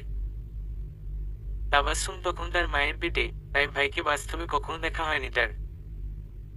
তার বাবা আরহাব শেখ তার ছেলের সঙ্গে মিলিয়ে তার নামও রেখেছিলেন মাহি। অনেক বছর পর রুম খোলা হচ্ছে, তাই ধুলোবালির সঙ্গে ব্যবসা একটা গন্ধ নাকে আসে মাহিরের। রহিমা খালাকে ডেকে রুম পরিষ্কার করে তাবাসসুম। সবকিছু গুছিয়ে নিজের রুমে ফ্রেশ হতে চলে যায় তাবাসসুম। আর নিজের ব্যাকপ্যাক রেখে গোসলে যায় মাহির। আজ বহু বছর পর এক অনুভূতি হচ্ছে তার। যতক্ষণ আন্টির কাছাকাছি ছিল, মনে হচ্ছিল মায়ের অনেক কাছাকাছি আছি। কিন্তু এমন অনুভূতির মানে খুঁজে পায় না মাহির। মাহির ভাবে হয়তো কখনো মায়ের দেখা পায়নি, তাই এত কাছ থেকে কোনো মাকে দেখে তার এমন অনুভূতি হয়েছে। আজ যখন ওনার সামনে ছিল, মনেই হয়নি তার জীবনে এত কষ্ট, এত দুঃখ ছিল। সব যেন এক মুহূর্তের জন্য হারিয়ে গিয়েছিল। ফ্রেশ হয়ে একটু ঘুমিয়ে নেয় মাহির। রাত 8টার দিকে খাওয়ার জন্য ডাকতে আসে তাবাসসুম। ভাইয়া, আসেন।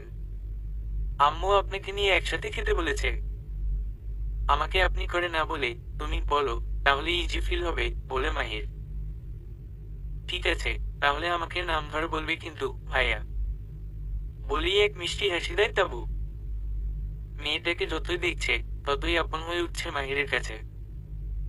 রাতে খাওয়া দাওয়া শেষ করে রুমে এসে নিজের ফোন বের করে মাহির। সেখানে আবার 22টা মিস কল দেখে একটু অবাক হয়।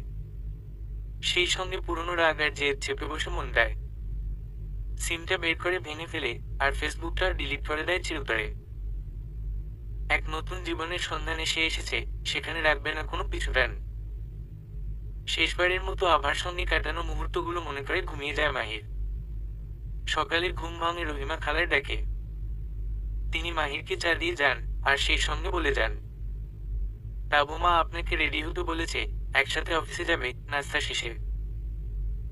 খালা, আমিও তো আপনার মায়ের বয়সী, তাই না? আপনি করে না বলে তুমি করেই বলবেন, তাহলেই খুশি হব। মাহিরের কথায় হেসে ফেলেন রহিমা খালা। ফ্রেশ হয়ে নাস্তা করে অফিসের উদ্দেশ্যে বেরিয়ে যায় মাহির আর তাবু। এদিকে সম্পত্তি হাতছাড়া হওয়ার যে নতুন সংকট তৈরি হয়েছে তা ভালোভাবেই বুঝতে পারছেন আরহান শেখ ও রিমি শেখ। আজ হয়তো ছেলেটার সঙ্গে তাবাসসুমের কোনো সম্পর্ক নেই, কিন্তু হতে কতক্ষণ? ছেলেকে এত করে বলেছেন যত তাড়াতাড়ি সম্ভব দেশে এসে বিয়ে করে ফেলতে, কিন্তু সে তো কোনো কিছুতেই কান দিচ্ছে না। আরহান শেখ ও রিমি শেখের একমাত্র ছেলে আরিফ শেখ জার্মানিতে গিয়েছে বছর 3 আগে। ছেলেকে উচ্চশিক্ষিত করে ভাইয়ের সম্পত্তির একমাত্র উত্তরাধিকারীর সঙ্গে বিয়ে দেবেন, এই আশা পথ চেয়ে আছেন তারা। গত 3 বছরে এই সুযোগে ভাইয়ের কোম্পানি থেকে 1000 কোটি টাকা সরিয়েছেন আরহান শেখ। ছেলেকে জার্মানি পাঠানো থেকে শুরু করে গোপনে নিজের নামে কোম্পানি কেনা পর্যন্ত সবই করেছেন তিনি। স্ত্রীর নামে মোটা অঙ্কের ব্যাংক ব্যালেন্সও সরিয়েছেন ভাইয়ের মৃত্যু আর ভাবির অসুস্থতার সুযোগে। হুট করে কি মনে করে মেয়েকে সব কাজের দায়িত্ব দিয়ে দিচ্ছেন মিষ্টি শেখ, সেটাই বোধগম্য হচ্ছে না রিমি শেখের কাছে। আরহান শেখ ঠিকই বুঝতে পেরেছেন যে তারই জন্য এত বড় এক কোম্পানি এমন ক্ষতির মুখে পড়েছে, আর তাই তো নিজের মেয়েকে সব বুঝিয়ে নিতে এত তোড়জোড়।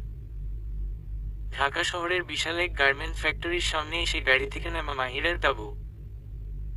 এত বড় ফ্যাক্টরি দেখে ভীষণ অবাক হয় মাহির। তার কাছে সবকিছু স্বপ্নের মতো মনে হয়। এই বুঝি ঘুম ভেঙে দেখবে সেই নারকীয় অন্ধকার জীবন। অফিসে এসে মাহিরকে কাজ বুঝিয়ে দেওয়ার জন্য তার বাবার পুরনো আর বিশ্বস্ত একজনকে ডাকে তাবাসসুম। ওনাকে সবকিছু বুঝিয়ে নিজের ডেস্কে গিয়ে বসে তাবাসসুম। মাহিরকে সবকিছু হাতে কলমে শেখানোর দায়িত্ব পান আনোয়ার আঙ্কেল। তারই রুমে বসে কাজ দেখতে থাকে মাহির। বিয়ের 2 বছরের মাথায় প্রথম সন্তান মাহিরের আগমন ঘটে। আরহাম মিষ্টির কোল আলো করে। নাতির খবর শুনে আর মুখ ফিরিয়ে নিতে পারেননি আরহাব শেখের বাবা মা। প্রথম যখন আরহাবের মা মাহিরকে কোলে নেন, মিষ্টির চোখে তখন ছিল পূর্ণতার জল। বাবার পাওয়া সম্পত্তি আর নিজের পরিশ্রমে এত বিশাল শেখ কোম্পানি গড়ে তুলেছিলেন তিনি। মাহির হারিয়ে যাওয়ার পর মিষ্টি যখন অনেকটাই ভেঙে পড়েন, তখন তাকে সামলাতে হিমশিম খেতে হয় আরহাবকে। এদিকে অফিসের কাজের চাপও বাড়তে থাকে, তাই ছোট ভাই আরহানকে অফিস সামলানোর দায়িত্ব দেন তিনি। তখন থেকেই 2 ভাই একসাথে এই পর্যন্ত এসেছেন। আরহাব শেখের মৃত্যুর পরে আরহান আর রিমি শেখ বড় ভাইয়ের বাসাতেই থাকতে শুরু করেন। এদিকে আস্তে আস্তে মাহির অনেকটাই স্বাভাবিক হয়ে এসেছে। অফিসের সবার সাথেই তার ভালো সম্পর্ক গড়ে উঠেছে। গত 3 মাসে অনেক কিছুই শিখেছে সে। নুজহাত তাবাসসুম মাহি দের বাসা ছেড়ে দিতে চাইলেও মাহিরকে যেতে দেননি তার মা মিষ্টি শেখ। তাই বাধ্য হয়েই থাকতে হচ্ছে মাহিরকে। অবশ্য এখানে থাকাটাই তার জন্য ভালো। কাজের পাশাপাশি আবার অনার্স চালিয়ে যাওয়ার সিদ্ধান্ত নিয়েছে মাহির। তাই কাছের এক ভার্সিটিতে ভর্তি হয়েছে সে, যেখানে নুজহাত আগে থেকে পড়তো। তাই ভর্তি হতে তেমন সমস্যা হয়নি। এদিকে আভাকে অনেক আগে থেকেই পছন্দ করতো রাকিব। তার বাবার বন্ধু হওয়ায় ছোট থেকে একসাথে বড় হয়েছে তারা। আভার প্রতি রাকিবের ভালোবাসার একটি বড় কারণ ছিল আভার বাবার সম্পত্তি, যার একমাত্র উত্তরাধিকারী হবে আভা। তাই রাকিবের বাবা সবসময়ই চাইতেন রাকিব আর আভার বিয়ে হয়ে যাক। আর তাই আভার সাথে মাহিরের বিয়ে হয়ে যাওয়ায় চিন্তায় পড়ে যান তিনি। পরিকল্পনা মতো আভার কাকিমাকে ব্যবহার করে মাহিরকে ফাঁসিয়ে দেন। বিনিময়ে তার কাকিমা পান 2 কোটি টাকা। রাকিবের বাবা জানতেন মাহির কবে জেল থেকে বের হবে। তাই মাহিরকে আভার জীবন থেকে দূরে সরিয়ে দিতে সেই দিনই আভার সাথে রাকিবের বিয়ের ব্যবস্থা করেন। বিয়েতে আভার মতো না থাকলেও বাবার কথা ফেলতে পারেনি সে। একবার বাবার অবাধ্য হয়ে বিয়ে করেছিল সে, কিন্তু ভাগ্যের নির্মমতায় ভুল মানুষকে বেছে নিয়েছিল। আভা ভেবেছিল আর কখনো মাহিরের সামনে পড়বে না, কিন্তু অদৃষ্টের লিখন অনুযায়ী বিয়ের দিনই তার সামনে হাজির হয় মাহির। যতই হোক, জীবনের প্রথম ভালোবাসা কখনো ভোলা যায় না, আভার ক্ষেত্রেও তেমনটাই ঘটেছিল। প্রায় 4 বছর পর বিদেশ থেকে দেশে এসেছে আরহান শেখের ভাই আরিফ শেখ। এয়ারপোর্ট থেকে বাসায় আসতে আসতে সন্ধ্যা হয়ে যায়। তখন নুজহাত আর মাহির একসাথে বসে অফিসের কিছু কাজ দেখছিল। অপরিচিত একটি ছেলেকে নিজের হবু বউয়ের সাথে বসে থাকতে দেখে মাথায় রক্ত উঠে যায় আরিবের। যদিও সে আগেই সবকিছু জানত তার মায়ের থেকে। সে এমনভাবে এগিয়ে যায় যেন খুন চেপে গেছে তার মাথায়। এগিয়ে গিয়ে এক থাপ্পড় বসিয়ে দেয় মাহিরের গালে। এমন আচমকা থাপ্পড়ে হতবিহ্বল হয়ে যায় মাহির। আর নুজহাত তোর আগে উল্টো থাপ্পড় বসিয়ে দেয় আরিবের গালে। নুজহাত এমন কিছু করবে তা কল্পনাও করেনি আরিব। আপনারা তো সাহস কি করে হয় আমার ভাইয়ের গালে হাত তোলার? নুজহাত, মানে একটা অপরিচিত রাস্তার ছেলের জন্য নিজের হবু স্বামীর গালে হাত তোলার সাহস কি করে হয় তোমার? আরিব, হবু স্বামী, কিন্তু এখনো স্বামী হননি, আর হবেন এমন কোনো গ্যারান্টিও নেই।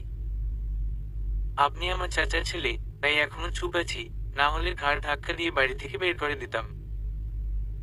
এত চিৎকার চেঁচামেচি শুনে হুইল চেয়ার নিয়ে নিচে নেমে আসেন মিষ্টি শেখ। তিনি সবাইকে শান্ত হতে বলেন ও পুরো ঘটনা শুনতে চান। আরিফ বলে, দেখো না মাম্মি, একটা রাস্তার ছেলের জন্য তোমার মেয়ে আমার গালে হাত তুলেছে। এসব ছেলেকে বাসায় থাকতে দিয়েছ, যার কিনা শ্বশুর বাড়ি থেকে টাকা চুরির স্বভাব ছিল। এই ছেলে যে আমাদের বাসা থেকে কিছু চুরি করবে না, সেটা আমি আগেই সন্দেহ করেছিলাম। তাই তো মাকে সবসময় চোখে চোখে রাখতে বলেছিলাম। জানো মাম্মি, সে আমাদের বাসা থেকে কি চুরি করেছে? একটা দামি হীরের চেইন। মা সেটা ওর রুম থেকেই পেয়েছে। বলেই তার মা রিমি শেখকে চেইনটি আনতে বলে আরিফ। রিমি শেখ চেইন আনতেই সবাই চমকে ওঠে। এত দামি একটা চেইন মাহিরের রুম থেকে পাওয়া শুনে অবাক হয় সবাই। রিমি শেখের হাত থেকে চেইনটা নিয়ে মাহির জিজ্ঞেস করে, এটা আপনি কোথায় পেলেন? কাল থেকে চেইনটা খুঁজে পাচ্ছিলাম না। কোথায় পেয়েছে সেটা বড় কথা না, তার আগে তুই বল কোথা থেকে চুরি করেছিস সেটা? আরিফ, এটা আমার বাবা মায়ের দেওয়া উপহার, যা ছোটবেলায় হারিয়ে যাওয়ার পর থেকেই আমার কাছে রয়েছে। মাহিরের কথা শুনে কলিজায় ধক করে ওঠে মিষ্টি শেখের। তার মনে পড়ে তার ছেলে হারিয়ে যাওয়ার সময় গলায় যে হীরের চেইনটি ছিল, সেটি অনেকটাই এটার মতো। মাহিরের কাছ থেকে চেইনটি হাতে নেন মিষ্টি শেখ, আর লকেটের মধ্যে থাকা নামটি দেখে চমকে ওঠেন। কারণ এটা তারই ছেলের জন্য বানানো সেই লকেট, যেটা হারিয়ে যাওয়ার সময় মাহিরের গলায় পরানো ছিল। তিনি মাহিরকে জিজ্ঞেস করেন, আচ্ছা, এই লকেট তুমি কিভাবে পেলে? আন্টি আমাকে যখন রাস্তার পাশে পেয়েছিল, তখন এটা আমার সাথেই ছিল। আর যে ম্যানেজার চাচা আমাকে এতিমখানায় বড় করেছেন, তার থেকে জেনেছি এই লকেটের থাকা নাম থেকেই আমার নাম রেখেছিলেন। এবার পুরোপুরি নিশ্চিত হয়ে যান মিষ্টি শেখ, এই তার হারিয়ে যাওয়া কলিজার টুকরো ছেলে। যার জন্য এতগুলো বছর চোখের পানি ফেলেছেন, সেই ছেলে আর চোখের সামনে। খুশিতে চোখের পানি চলে আসে মিষ্টি শেখের। তিনি মাহিরের দিকে দু হাত প্রসারিত করে বলেন, আজ এতগুলো দিন পর তুই আবার আমার সামনে। আর আমি কিনা চিনতেই পারলাম না তুই আমার সেই হারিয়ে যাওয়া কলিজার টুকরো। ঘরের বাতাস থেমে গিয়েছিল। সময় যেন হঠাৎ দাঁড়িয়ে পড়েছিল। চারপাশে শব্দ ছিল, আলো ছিল, মানুষও ছিল, তবুও মাহিরের কান কিছু শুনছিল না, চোখ কিছু দেখছিল না। শুধু একটা কথাই কানে ধ্বনিত হচ্ছিল বারবার, তুই আমার মাহির, তুই আমার সেই হারিয়ে যাওয়া সন্তান। মিষ্টি শেখ এতদিন তার কাছে ছিল শুধু এক অচেনা নারীর পরিচয়। আজ সেই পরিচয় ভেঙে পড়েছে। ভেতর থেকে উঠে আসছে একদম বন্ধ করা কান্না। মা, এই শব্দটা জীবনে প্রথমবার এত কাছ থেকে শুনল মাহির। মুখে উচ্চারণ করার আগেই গলার কাছে আটকে গেল সবকিছু। মিষ্টি শেখ থরথর করে কাঁপছে।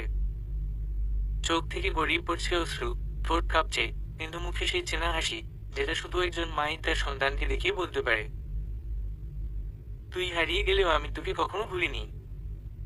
মাহির এক ধাক্কায় মায়ের বুকে মুখ গুজে দেয়। যেন সমস্ত পৃথিবীর ব্যথা, দুঃখ, অভিমান গলে গিয়ে জড়িয়ে পড়ে মায়ের কোলে। তুমি, তুমি আমার মা। মাহিরের গলা কাঁপছে, কিন্তু তার আর ভয় নেই, লজ্জা নেই। কারণ সে জানে এই মানুষটা তার নিজের।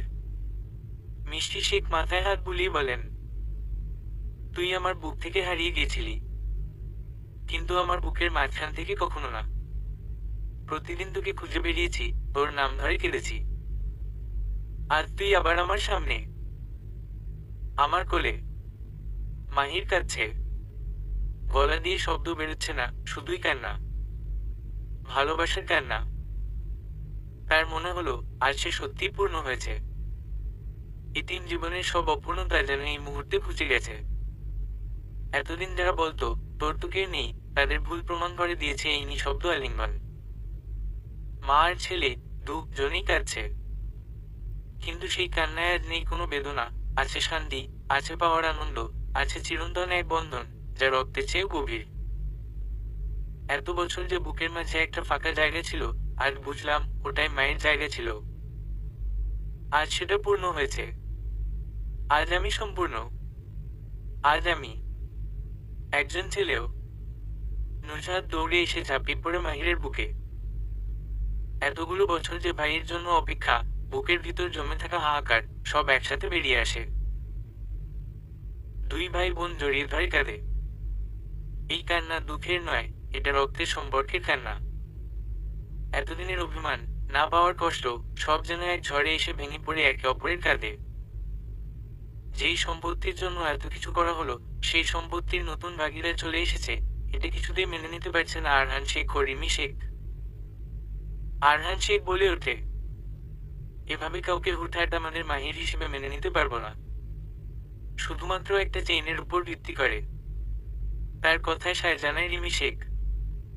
তাদের কথা অনুযায়ী তখনই সবাই বেরিয়ে পড়ে হাসপাতালে ডিএনএ টেস্টের জন্য। সবকিছু শেষ হতে তখন রাত প্রায় 11টা। রিপোর্ট হাতে পাওয়ার সঙ্গে সঙ্গেই মিষ্টি শেখ ও নুসরাতের মুখে ফুটে ওঠে প্রশান্তির হাসি।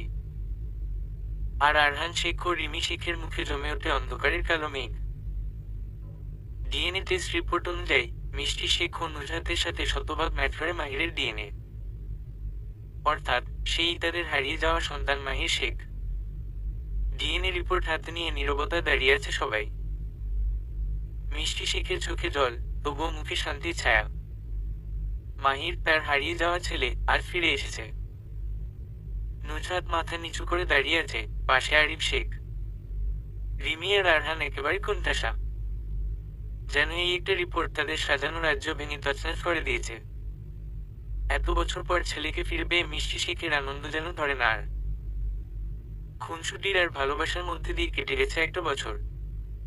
রিমি শেখ আর আরহান শেখ পরদিনই ছেড়ে গেছেন শেখ প্যালেস। এতদিন ভাইয়ের অবর্তমানে কোম্পানি দেখাশোনা করলেও এখন যেহেতু আসল মালিক ফিরে এসেছে, তাই আর এখানে থাকার কোনো মানেই ছিল না। তাই তো মিষ্টি শেখ কৌশলে তাদের বেরিয়ে যেতে বাধ্য করেছেন এই বাসা থেকে। কোম্পানির লসের ভরাডুবির পেছনে যে আরহান শেখের হাত রয়েছে, সেটা অনেক আগেই জানতে পেরেছিলেন মিষ্টি শেখ। কোম্পানির পুরনো কর্মচারী আনোয়ার চাচার থেকেই জানতে পেরেছিলেন যে আরহান শেখ গোপনে টাকা সরাচ্ছেন। শুধু প্রমাণ করতে না পারার জন্য এতগুলো দিন চুপ ছিলেন তিনি। নুসরাতের সঙ্গে আরিফ শেখের বিয়ের পাকা কথা বলতে আজ শেখ ভিলায় এসেছিলেন তার বাবা মা। মিষ্টি শেখ যথেষ্ট ভদ্রতার সঙ্গে এতক্ষণ কথা বললেও তিনি যে এই সম্পর্কে বিরক্ত, তা তার মুখ দেখলেই বোঝা যাচ্ছিল। মাত্রই অফিস থেকে ফিরেছে মাহির। নুসরাতকে এখন আর অফিসে যেতে হচ্ছে না। মাহির একাই সব সামলে উঠেছে।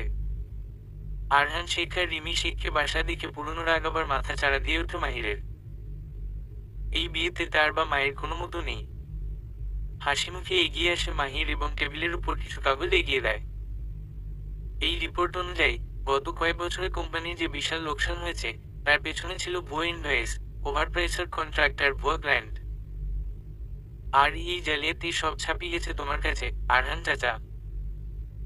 তুমি আর রিমি চাচি কোম্পানির টাকা লোপাট করে রিয়েল এস্টেটে বিনিয়োগ করেছো, যার প্রমাণ আমার কাছে আছে। তুই কে হোস আমাকে প্রশ্ন করার? আরহান গর্জে ওঠে, আমি শেখ মাহির, এই কোম্পানির আসল উত্তরাধিকারী। আমি ফিরে এসেছি। এবার শুধু উত্তর না, বিচারও হবে। মাহিরের এহেন কথায় রেগে যায় আরহান শেখ। তারা তখনই সেখান থেকে বেরিয়ে যান। মাহিরের মুখে তখন এক মুচকি হাসি। মিষ্টি শেখ এবার যেন একটু হাফ ছেড়ে বাঁচলেন। তিনি কখনো চাননি তার মেয়েটার এমন কোনো পরিবারে বিয়ে হোক যাদের সবসময় সম্পত্তির দিকে চোখ ছিল। নুসরাতের সঙ্গে আরিফের বিয়েটা সেখানেই ভেঙে দেন মিষ্টি শেখ। এমন পরিবারে মেয়েকে বিয়ে দেওয়ার কোনো মানে নেই। নুসরাত আগে থেকেই আরিফকে তেমন পছন্দ করতো না। তার চালচলন কেমন যেন লাগতো তার কাছে। অবশেষে সেই দম বন্ধ করে কিছু থেকে মুক্তি পেল সে। মিষ্টি শেখ চুপচাপ বসে থাকেন সোফায়। আজ অনেকদিন পর তার চোখে মুখে আত্মবিশ্বাসের ঝিলিক। এই 1 বছরে অনেক কিছু বদলে গেছে। মাহির পুরোপুরি কোম্পানির দায়িত্ব নেয়। মায়ের অনুপ্রেরণা আর নিজের অদম্য পরিশ্রমে সে একের পর এক ব্যবসায়িক চুক্তি করে। নতুন বিনিয়োগ, আধুনিক প্রযুক্তি, দক্ষ ম্যানেজমেন্ট। শেখ ইন্ডাস্ট্রি আবার তার পুরনো সম্মান ফিরে পায়। মিষ্টি শেখ এখন অনেকটাই সুস্থ। সময়মতো ওষুধ, মাহিরের পাশে থাকা আর মানসিক শান্তি, সবকিছু মিলিয়ে তার মুখে এখন একটা তৃপ্তির ছায়া। তুই না থাকলে হয়তো এত দূর আসতেই পারতাম না, একদিন চুপিসারে বলে ওঠেন তিনি মাহিরকে। মাহির শুধু মুচকি হাসে। মাকে ফিরে না পেলে তার জীবন হয়তো এত দূর আসত না। সেদিন তার জীবনে সেই ঝড় না এলে হয়তো এসব কিছুই ঘটতো না। প্রায় 2 বছর পর আবার সিলেট যাচ্ছে মাহির। সিলেটের শাখায় নাকি কিছু সমস্যা হচ্ছে। আগে নুজহাতকে পাঠালে এবার মাহির নিজেই যাচ্ছে। অতীতের কিছু কালো স্মৃতি বারবার তাকে বাধা দিচ্ছে। নিজের প্রেয়সীকে অন্য কারোর সঙ্গে দেখার যে তীব্র যন্ত্রণা, তা তাকে ভিতর থেকে সবসময় কুড়ে কুড়ে খেয়েছে। অতীতকে ভুলে সামনে এগিয়ে যাওয়ার প্রয়াসেই মাহির সেটাই করতে চায়। মিষ্টি শেখ নিজেদের গাড়ি নিয়ে যেতে বললেও মাহির ট্রেনে যাওয়ার সিদ্ধান্ত নিয়েছে। তাই তো রাতে টিকিট কেটে রওনা দিয়েছে জীবনের বৃষ্টি বসন্ত কাটিয়ে দেওয়া প্রিয় শহরে। সারা রাত জার্নি করে সকাল তখন 8টা বেজে 23 মিনিটে ট্রেন এসে থেমেছে পুরনো সেই শহরে। ট্রেন থেকে নামতেই বুকের ভেতরটা ধক করে ওঠে মাহিরের। পুরনো সব কথা আর ভালোবাসা জেগে ওঠে হৃদয়ে এক একটা ক্ষতের মতো। বুকের ভেতর থেকে এক দীর্ঘশ্বাস বেরিয়ে আসে তার। স্টেশনের বাইরেই দাঁড়িয়েছিলেন ম্যানেজার সাহেব মাহিরকে নেওয়ার জন্য। মাহিরকে নিয়ে রওনা দেন অফিসের উদ্দেশ্যে। টুকটাক কিছু কাজ শেষ করেই একেবারে বিশ্রাম নেবে মাহির, যদিও ম্যানেজার সাহেব বলেছিলেন আগে বাসায় যাওয়ার জন্য। শহর থেকে অনেকটাই দূরে ছিল অফিসটা। মূলত কিছুটা প্রাকৃতিক পরিবেশের মধ্যে গড়ে তোলা হয়েছিল এটি। অফিসে পৌঁছে মন ভালো হয়ে যায় মাহিরের। এতটা মনোরম আর নৈসর্গিক সৌন্দর্য যেন সমস্ত ক্লান্তি এক নিমিষেই দূর করে দেয় তাকে। অফিসের কিছু গুরুত্বপূর্ণ কাজ আটকে ছিল অনেকদিন। মাহির সবকিছু ভালো করে চেক করে দেখে ফাইলগুলোতে সই করে দেয়। আবার নতুন করে কিছু ক্লায়েন্ট নেওয়া হবে অফিসের জন্য, সেগুলো মাহিরকে দেখতে বললেও সে না করে দেয়। ম্যানেজার চাচাকে সবকিছু দেখতে বলে সে বেরিয়ে পড়ে প্রাকৃতিক সৌন্দর্য দেখার উদ্দেশ্যে। সিলেটের এই শাখা দেখাশোনা করেন রফিক চাচা। মাহিরের বাবার ঘনিষ্ঠ বন্ধু ছিলেন তিনি। তাই তো এতগুলো বছর চোখ বন্ধ করেই ভরসা করে এসেছে তার পরিবার। রফিক চাচা সেই ভরসার জায়গাটা সবসময় ধরে রেখেছেন। দুপুর গড়িয়ে বিকেল হয়ে গেছে। এমন সময় মাহির ফিরে আসে অফিসে। ম্যানেজার চাচার সঙ্গে তার বাড়িতে গিয়ে পৌঁছায় মাহির। তখন সন্ধ্যা। গাড়ি থেকে নেমে বাসার দিকে এগিয়ে যায় ম্যানেজার চাচা। কিন্তু হঠাৎ তার চোখ আটকে গেল দৃষ্টিপথের একদম উপরে, বাড়ির ছাদে। এক জোড়ে চোখ তাকিয়ে আছে তার দিকেই। নীরব কিন্তু গভীর। সেই চোখে ছিল এক অদ্ভুত আকর্ষণ, যেন চুম্বকের মতো টানছে মাহিরকে। চেহারাটা পুরো স্পষ্ট নয়, সন্ধ্যার হালকা আলোয় আবছা দেখা যায় কেবল চোখের ঝলক। কিন্তু সেই চোখ কেমন যেন পরিচিত মনে হয় মাহিরের। কেমন যেন কাঁপন ধরে যায় তার ভেতরে। ম্যানেজার চাচা ডাকে হুঁশ ফিরে মাহিরের। আর এক নজর তাকাতে গিয়ে অবাক হয় মাহির, সেখানে কেউ নেই। যেন মুহূর্তের মধ্যে হারিয়ে গেছে এক গভীর অন্ধকারে। ম্যানেজার চাচার সঙ্গে এগিয়ে যায় মাহির। বাসার কলিং বেল চাপতেই দরজা খুলে দেন ম্যানেজার চাচার স্ত্রী। যেন তাদের অপেক্ষায় ছিলেন এতক্ষণ। মাহির সালাম দেয় তাকে। তিনিও সালামের উত্তর দিয়ে মুচকি হাসেন মাহিরকে দেখে আর জিজ্ঞেস করেন, কোনো সমস্যা হয়নি তো আসতে? সেই ছোটবেলায় আপার সঙ্গে দেখেছিলাম কতটা বড় হয়ে গেছে ছেলেটা। মাহিরকে রুমের দিকে এগিয়ে দেন সালমা বেগম। ফ্রেশ হয়ে আসতে বলে চলে যান রান্নাঘরে। মাহিরের চোখে শুধু বারবার ভেসে উঠছিল সেই চোখজোড়া, যেন কোনো ভীষণ পরিচিত চোখের ভাষা। তাকে আকৃষ্ট করে ডাকছে, কিন্তু ধরতে গেলেই মিলিয়ে যাচ্ছে এক গভীর অন্ধকারে। সন্ধ্যার অন্ধকার আরো ঘন হয়েছে। চারদিকে মৃদু ঝিরিঝিরি বৃষ্টি। ঘরের জানালা দিয়ে দেখা যায় বাইরের গাছের পাতা ভিজে এক অদ্ভুত স্নিগ্ধতায় ভরে উঠেছে। ফ্রেশ হয়ে এসে মাহির ঘরের একপাশে বসে তার মাথার মধ্যে ঘুরপাক খাচ্ছে সেই চোখ দুটো। কে সে? এমন চোখ তো মনে হয় কোথাও দেখেছি, কিন্তু কোথায়? এমন সময় দরজায় কড়া নড়ে। দরজা খুলে দেখে হাতে চায়ের ট্রে নিয়ে দাঁড়িয়ে আছে এক মেয়ে। সে মাথায় হালকা ওড়না, চোখে গাঢ় গভীরতা, কিন্তু হাসিটা অদ্ভুত শান্ত। এই নিন চা আর স্ন্যাক্স, মেয়েটি বলে। মাহির কিছুক্ষণ চুপ থেকে বলে, তুমি? আমি জোহা, ম্যানেজার সাহেবের মেয়ে। মাহির অবাক হয়ে তাকিয়ে থাকে। এটাই সেই চোখ ছাদের উপর থেকে যেটা দেখেছিল সে। জোহার ট্রে টেবিলে রেখে ধীরে ধীরে চলে যায়, কিন্তু তার পেছনে ফেলে যায় এক রহস্যের ছায়া। মাহির মনে মনে ভাবে, এমন চোখ আগে কোথাও দেখেছি কি? কেন এই চোখ আমাকে ভীষণ অস্থির করে দেয় বারবার? পরদিন সকাল, রফিক চাচার ডাকে ডাইনিং টেবিলে যায় মাহির। জোহার চুপচাপ বসে আছে, মিষ্টি হাসিতে বলে, কাল রাতে ঠিক করে ঘুমিয়েছেন তো? ঘুম ঘুম কিন্তু ঘুমিয়েছি। কিছু বলতে চেয়েও বলতে পারে না মাহির। রফিক চাচা বলেন, জোহা আমাদের সিলেটের এই শাখা অফিসের কিছু কাজ দেখে ডিজাইন আর কন্টেন্ট নিয়ে ভালো কাজ করে। ইচ্ছা ছিল ঢাকায় পড়বে, হঠাৎ আমার শরীরটা খারাপ করলো, তাই আর ঢাকায় গেল না। এখন পুরোপুরি অফিস সামলাচ্ছে। মাহির অবাক হয়ে তাকায় জোহার দিকে। তার চোখে কোনো অহংকার নেই, বরং আত্মবিশ্বাস আর একরাশ নীরবতা।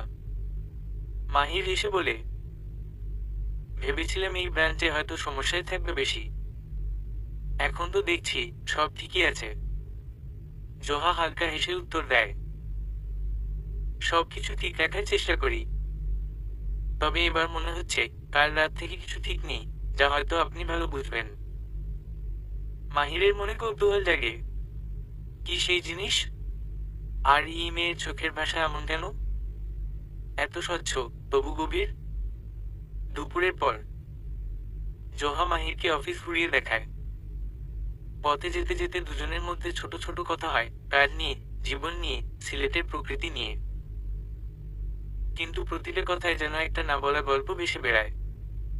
এক সময় জোহা বলে, আপনি কি সব সময় এতটাই গম্ভীর?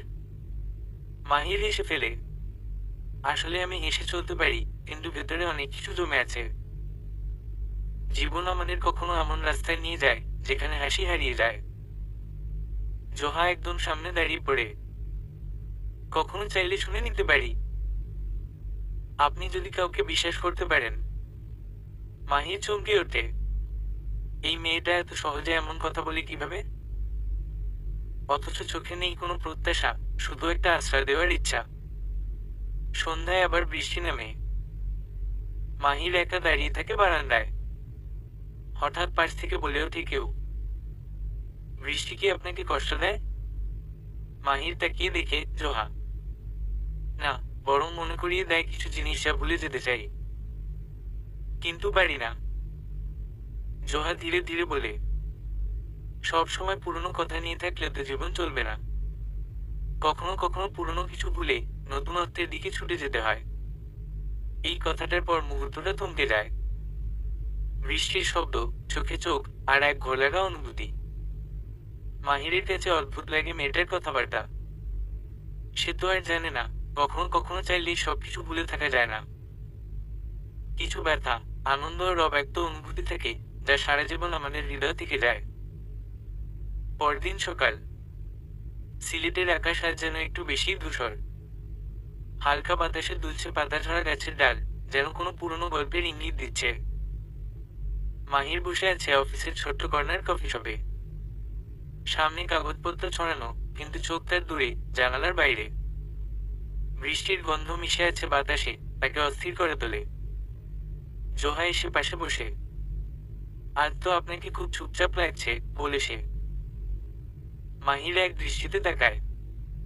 পুরনো শহর, পুরনো স্মৃতি। কিছু কিছু জায়গায় ফিরে এলেই মানুষরা ফিরে আসে মনে।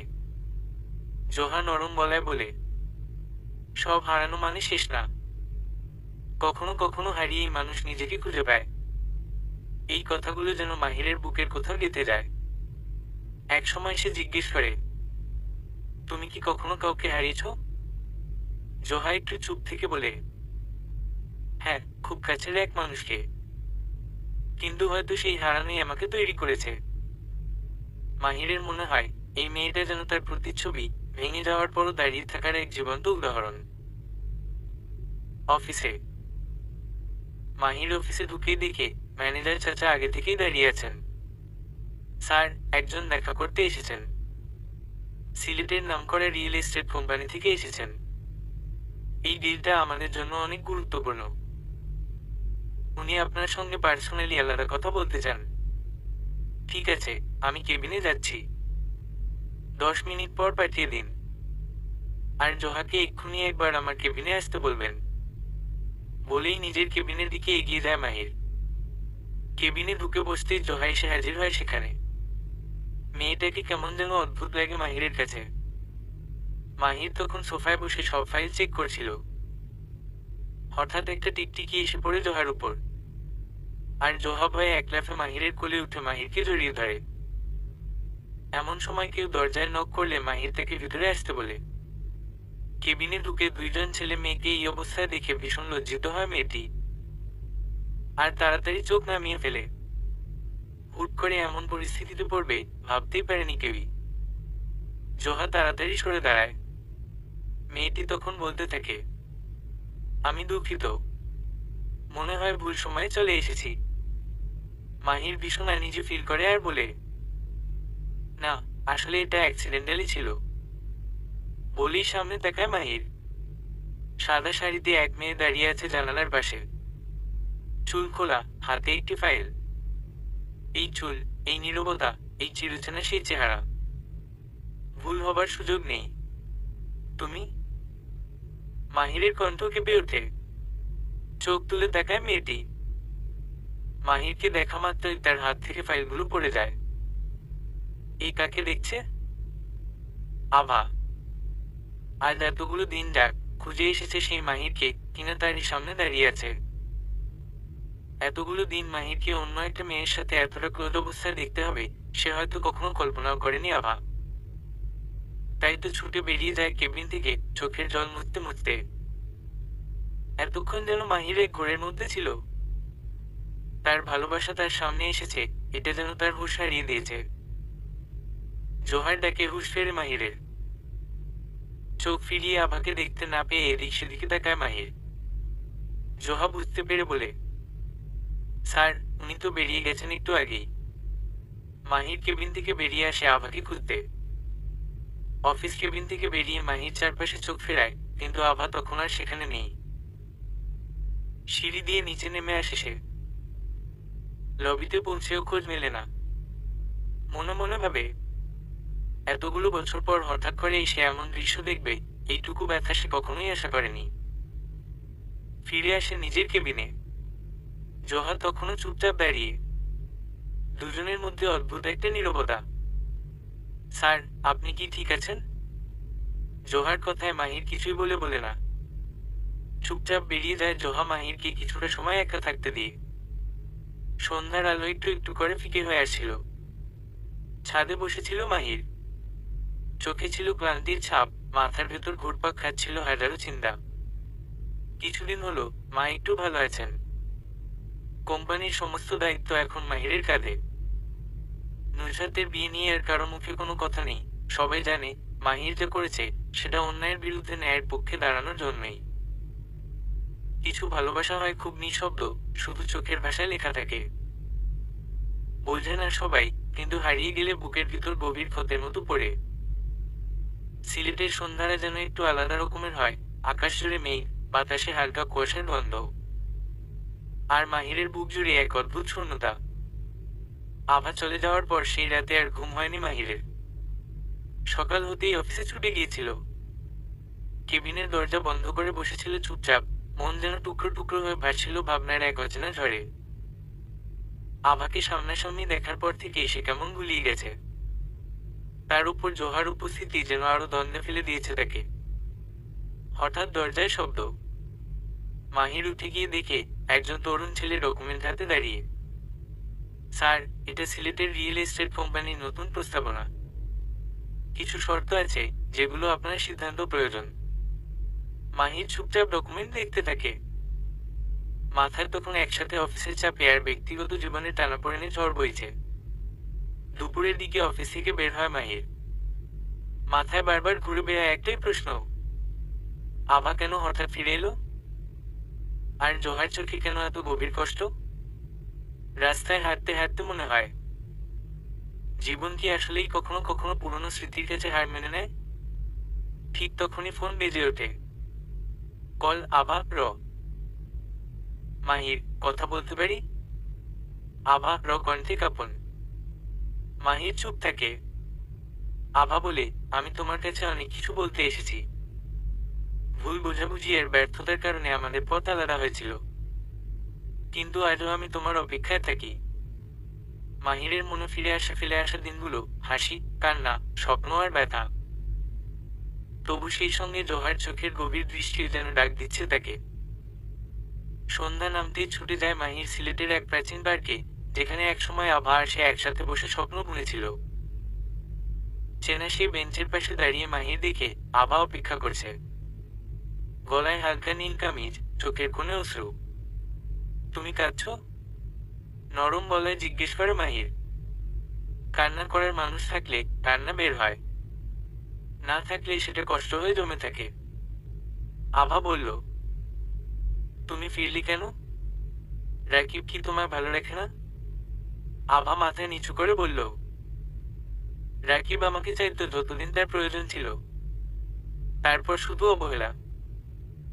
শুরুর দিকে ভেবেছিলাম ওটাই ভালোবাসা, কিন্তু বুঝলাম তা ছিল কেবল শরীরের প্রয়োজন। মাহির দম নেয়। বুকের ভেতর একরাশ যন্ত্রণা।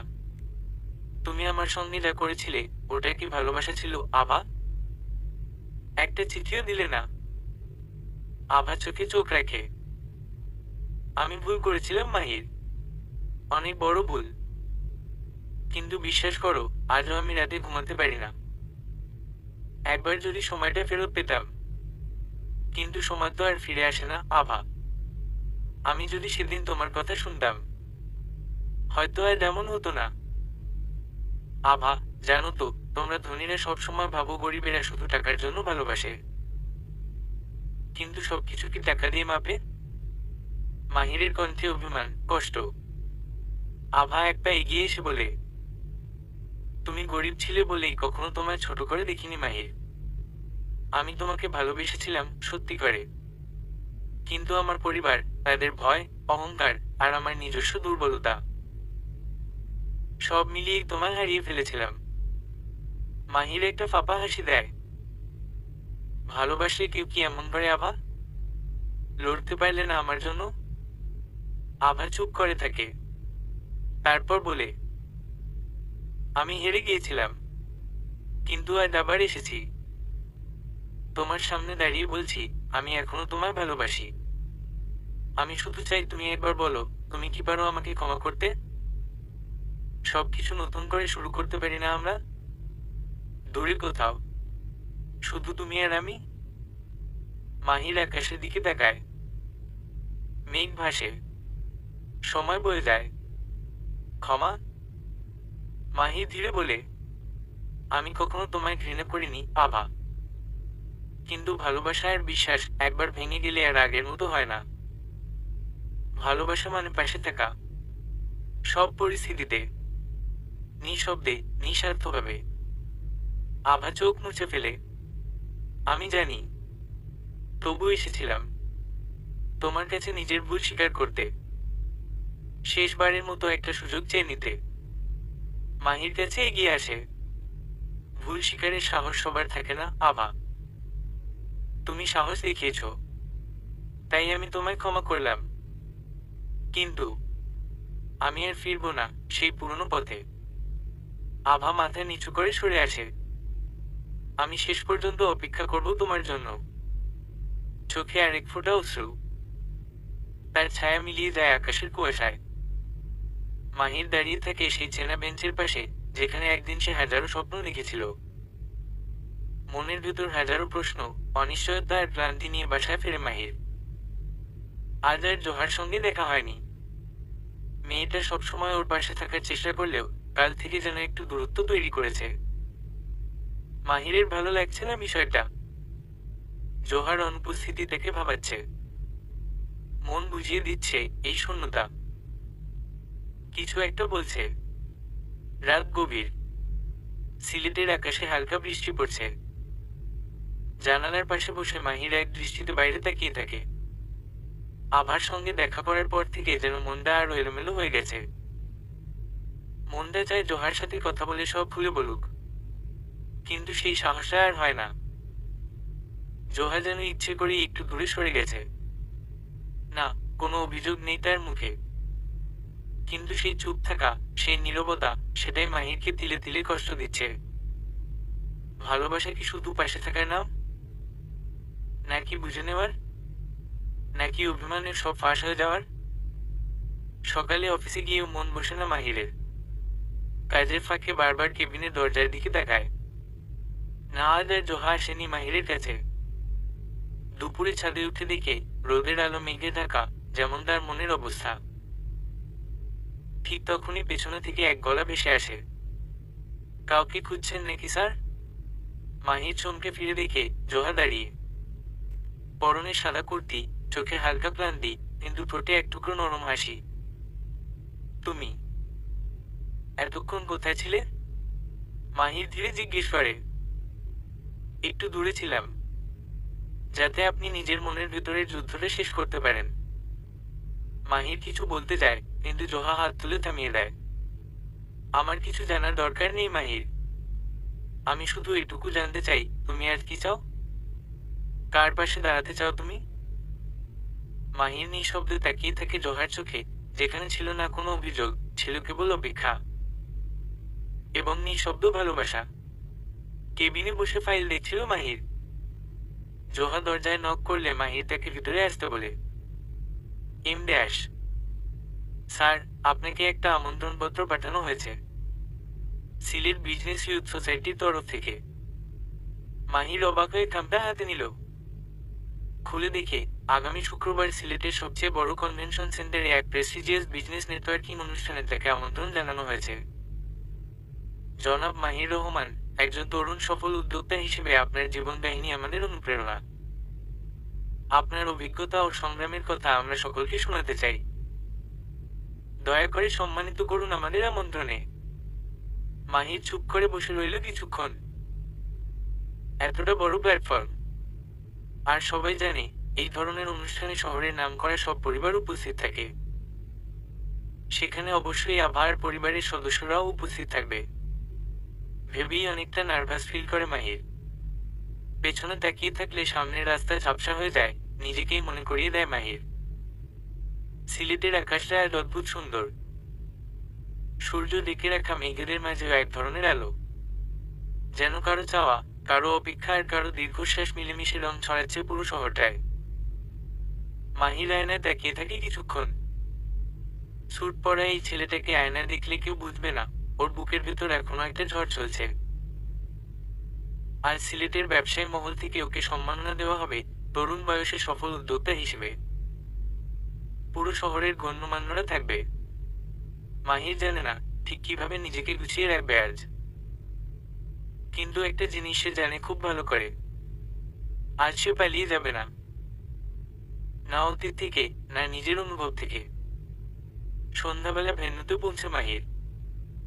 আলোকসজ্জা, ক্যামেরার ফ্ল্যাশ আর লোকজনের হাসির মাঝখানে যেন ও নিজেকে আরো একা মনে করে।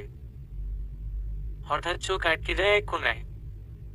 আভা সাদা জামদানি শাড়ি পরে দাঁড়িয়ে, পাশে তার বাবা মা। আভা এক মুহূর্তের জন্য চোখ রাখে মাহিরের চোখে, তারপর চোখ সরিয়ে নেয়। আভার বাবা মা তো এখানে মাহির দেখে রীতিমতো হতবাক হয়ে গেছে। অনুষ্ঠান শুরু হয়। এক এক করে অতিথিরা বক্তৃতা দেন। তারপর মঞ্চে দেখা হয় মাহিরকে। সে উঠে দাঁড়ায়, করতালির মাঝে হাঁটা দেয় মঞ্চের দিকে। মাইক্রোফোনের সামনে দাঁড়িয়ে ওর প্রথম কথাটাই ছিল, আমি কোনো নায়ক না, আমি শুধু একজন মানুষ যে জীবনে বারবার হেরেছে, আবার উঠে দাঁড়িয়েছে। হলটা নিস্তব্ধ হয়ে যায়। মাহির বলে, একটা সময় ছিল যখন দুহাতে স্বপ্ন করেছিলাম, মনে হয়েছিল ভালোবাসার মানুষ পাশে থাকলে সবকিছুই জয় করা যায়। কিন্তু কিছু কিছু সম্পর্ক থাকে যেগুলো শেষ হয়ে যায় শব্দ না হয়েই। ভাঙনের আওয়াজ শোনা যায় না, শুধু ফাঁকা পড়ে থাকে ভিতরটা। সে একবার চোখ রাখে আভার দিকে। আভা মাথায় নিচু করে বসে। আমি ভালোবাসতে শিখেছিলাম নিঃশর্তভাবে। ভেবেছিলাম ভালোবাসা মানে দুইজন হাত ধরে বাকি জীবন হাঁটা। কিন্তু জানেন, কখনো কখনো ভালোবাসা মানে হচ্ছে কাউকে তার মতো করে ছেড়ে দেওয়া, আর নিজে একা চুপচাপ দাঁড়িয়ে থাকা। একটু থেমে মাহির বলে, আমি খুব ভালোবেসেছিলাম এক মেয়েকে। ভেবেছিলাম সেই আমার শেষ ঠিকানা। কিন্তু পৃথিবীটা খুব নিষ্ঠুর হয়ে উঠেছিল আমাদের জন্য। সে চলে গিয়েছিল আমাকে মিথ্যা অপবাদ দিয়ে। আমি হারিয়ে ফেলেছিলাম আমার বিশ্বাস, আমার স্বপ্ন। শ্রোতাদের মধ্যে কিছু মানুষ চোখ মুছছে। আভার মা বাবা লজ্জিত।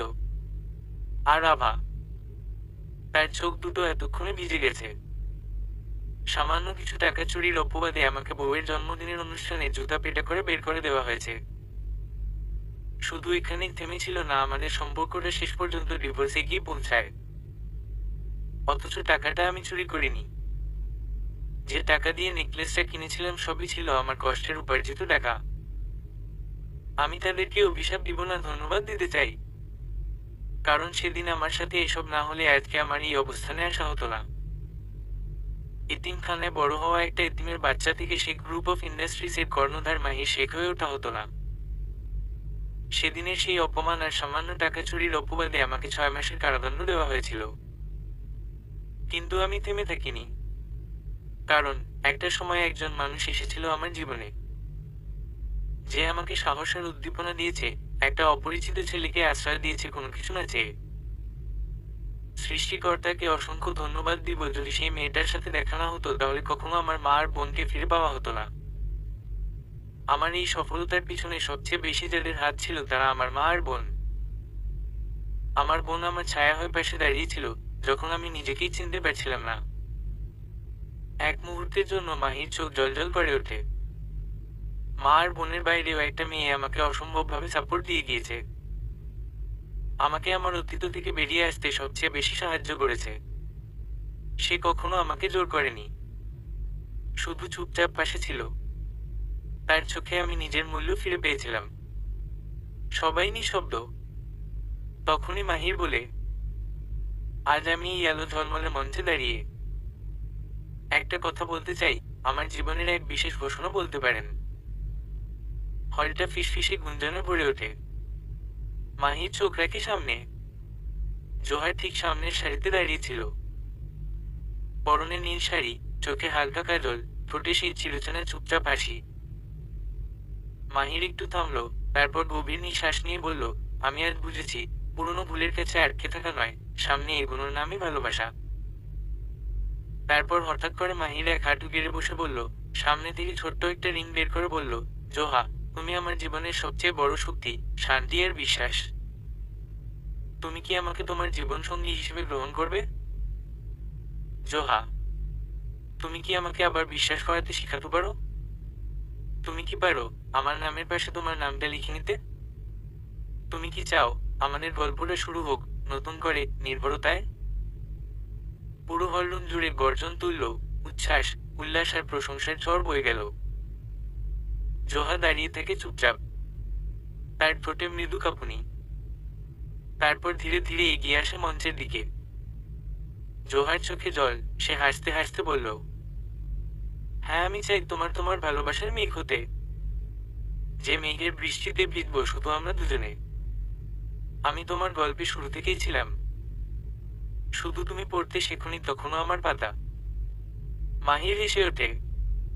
হলভর্তি লোক করতালি দেয়। পেছনে বসে থাকা আভা ফুপি কাঁদে। কোনো শব্দ নেই, কেবল একটা সম্পর্কের সত্যিকার বিদায়। এক দৌড়ে হলো রুম থেকে বেরিয়ে যায় সে। আর হলভর্তি মানুষের মনে রেখে যায় একটা রহস্য। তবে কি মাহিরের সাথে হওয়া অন্যায়ের পিছনে এই মেয়েই জড়িত। আভার সাথে রাকিবের বিয়েটা বেশি দিন টিকেনি। প্রথম প্রথম ভালোবাসা দেখালেও ক্রমশ রাকিবের আসল চেহারা বেরিয়ে আসতে থাকে। এক রাতে ঘুম ভাঙলে আভা দেখল রাকিব রুমে নেই। বারান্দার দিকে এগিয়ে যেতেই শুনতে পেল ফিসফিস করে কাউকে কিছু বলছে রাকিব। ফোনের ওপাশ থেকে একটা মেয়ের কণ্ঠ শোনা যাচ্ছে। আর কতদিন রাকিব এভাবে অন্য কারোর সাথে তোমাকে সহ্য করতে হবে বলো তো? মেয়েটি বলে রাকিবকে, চিন্তা করো না, রিয়া যেভাবে প্ল্যান করে ওই এতিমের বাচ্চাটার থেকে ডিভোর্স করিয়েছি তেমন করেই সব সম্পত্তি হাতে পাওয়ার পর আভাকে লাথি দিয়ে বের করে দিব। রাকিবের কথা শুনে আভার পায়ের নিচে থেকে মাটি সরে যায়। যাকে বিশ্বাস করে নিজের ভালোবাসাকে দূরে সরিয়ে দিয়েছে সেই কিনা আসল গার্লপিট। রাকিবের বাকি কথাগুলো নিজের ফোনে রেকর্ড করে নেয় আভা, যাতে পরে কাজে লাগবে এই আশায়। পরদিনই আভা তার বাবা মাকে ডেকে এনে সব শোনায়। সব শুনে রাকিবের সাথে আভার ডিভোর্স করিয়ে নেয় আভার বাবা। সেই সাথে এটাও জানতে পারে আভার কাকিমা 2 কোটি টাকার বিনিময়ে এই চুরির নাটক সাজিয়েছেন। সব প্রমাণ থাকায় আভার রাকিবের ডিভোর্স হতে তেমন বেগ পেতে হয়নি আভার বাবাকে। এদিকে জোহার সম্মতি পেয়ে মাহির তার মা মিষ্টি শেখার বোন নুসরাতকে সিলেটে আসতে বললে তারা এসে জোহার সাথে মাহিরের বিয়ের দিন তারিখ সব ঠিক করে ফেলেন। বিয়ের প্রস্তুতি চলছে এবং মাহিরের মনের মধ্যে এক ধরনের অস্থিরতা হতে থাকে। শেষ যখন আভা তার সঙ্গে কথা বলে বলে তুমি যদি সুখী হও তাহলে আমি চাই তুমি তোমার ভালোবাসাকে খুঁজে পাও। আমি চাই তোমার জীবন ভালোভাবে কাটুক। এখন সেদিনগুলো মনে পড়ছে যখন আভা তার সাথে ছিল। তবে সেই সময় আর নেই, আর কোনো কষ্টও নেই। মাহির জানে এটাই তার পথ, এটাই তার আসল ভালোবাসার জোহার। জোহা কখনোই তাকে জোর করেনি, কখনোই তাকে কিছু শেখাতে চায়নি। সে কেবল পাশে ছিল, চুপচাপ। সেই চুপচাপ পাশে দাঁড়ানো থেকেই মাহির জানলো এই পৃথিবীতে তাকে পাশে থাকা কোনো এক মানুষ চাই, যে তাকে তার ভুলগুলো মেনে নিতে শেখাবে, তাকে আবার বিশ্বাস করতে শেখাবে। এবং সেই মানুষটি ছিল জোহা। সিলেটের শীর্ষস্থানীয় হোটেল। গধূলি বেলার সোনালি আলোতে পুরো অনুষ্ঠানটা যেন এক ভিন্ন জগৎ হয়ে উঠেছে।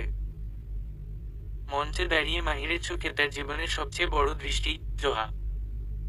সে তাকিয়ে রয়েছে সেই শান্ত হাসি নিয়ে, যা মাহিরের হৃদয়ে নতুন আস্থা এনে দিয়েছে। মাহির আজ আর কোনো অতীত নিয়ে চিন্তা করে না।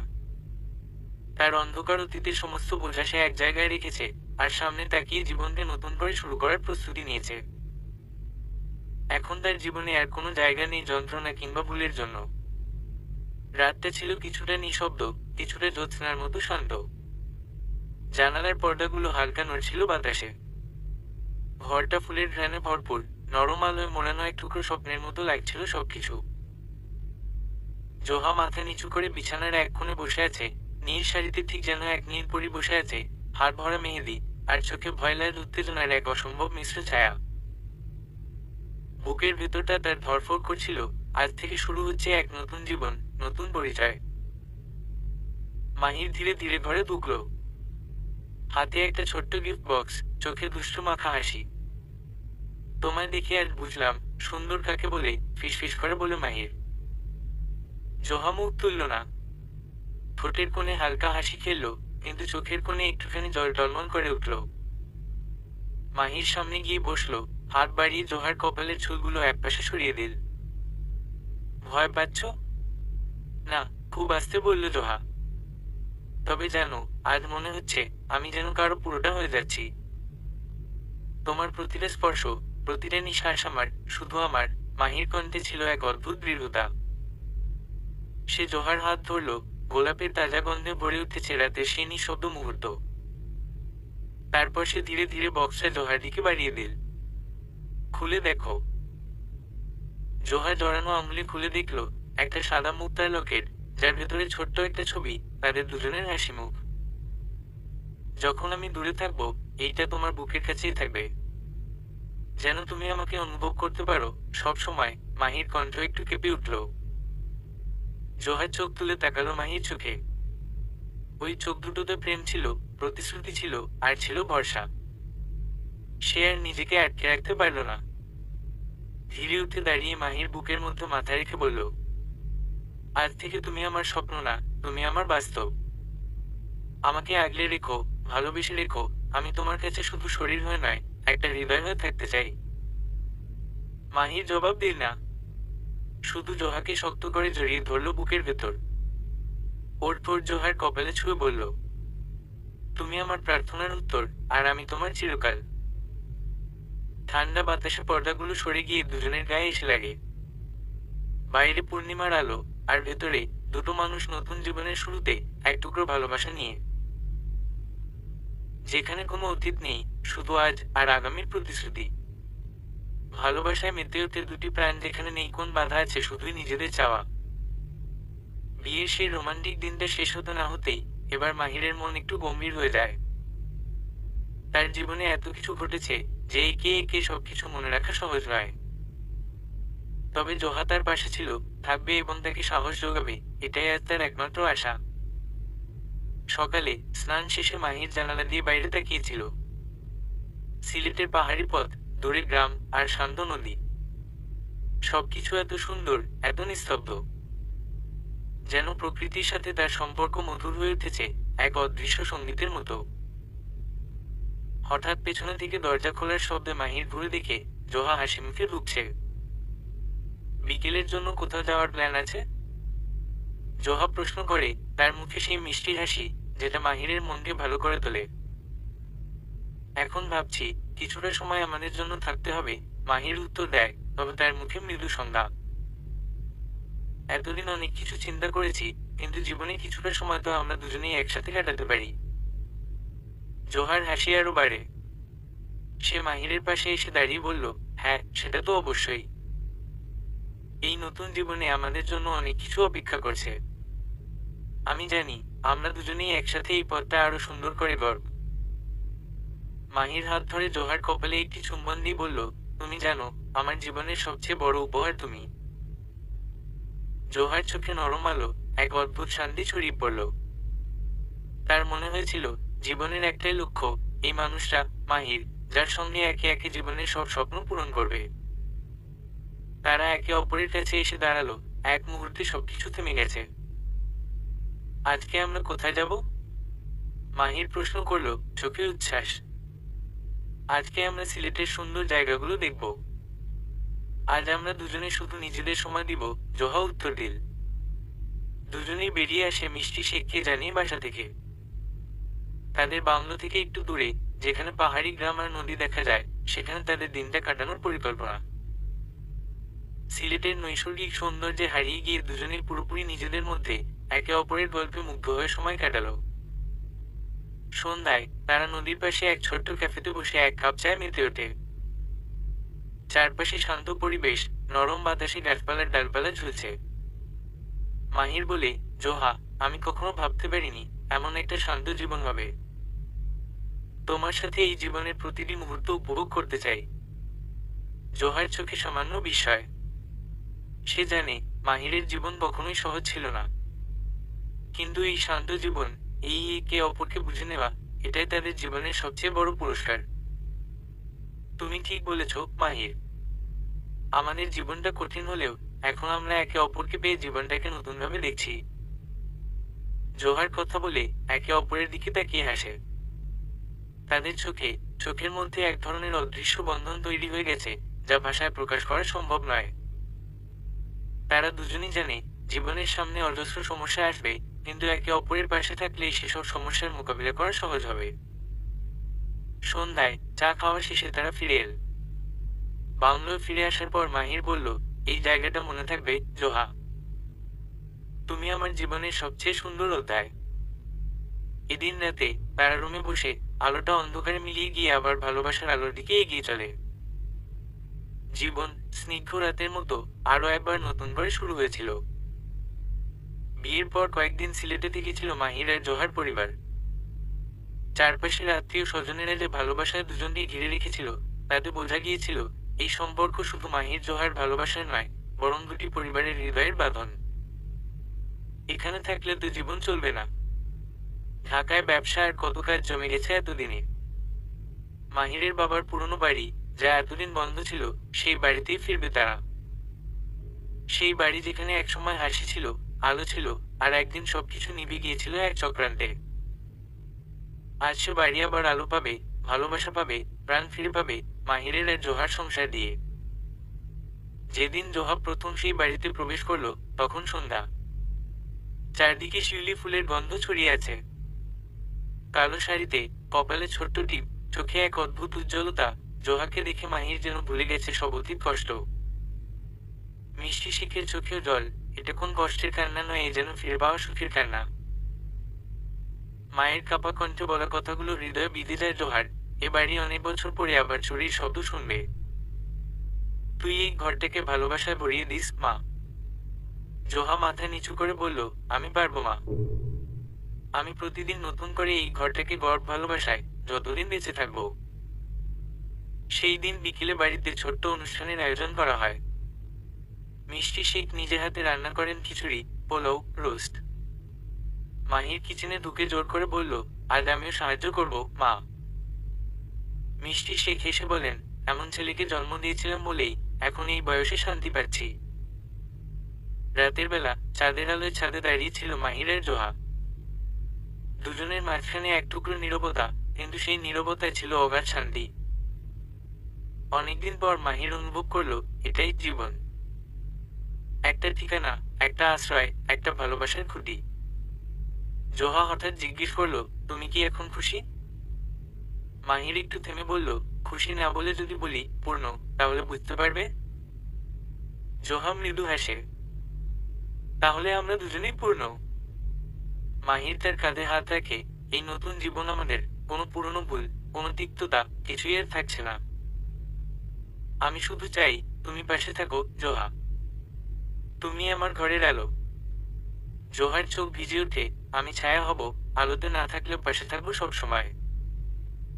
তারা দুজনেই জানে একটা জীবন শেষ হয়েছে, আরেকটা শুরু হয়েছে। এক জীবনে যা হারিয়েছে তা ফিরবে না, কিন্তু এই জীবনে তারা দুজনে যা গড়বে তা হবে ভালোবাসার গল্প, যে গল্প রূপকথা থেকে সুন্দর। নতুন সংসার মানে সবসময় রঙিন গল্প নয়, কখনো ছোট্ট ভুল বোঝাবুঝি, কখনো অভিমান, কখনো সারাদিন পরিশ্রমের পরে এক কাপ চায়ের ভাগ।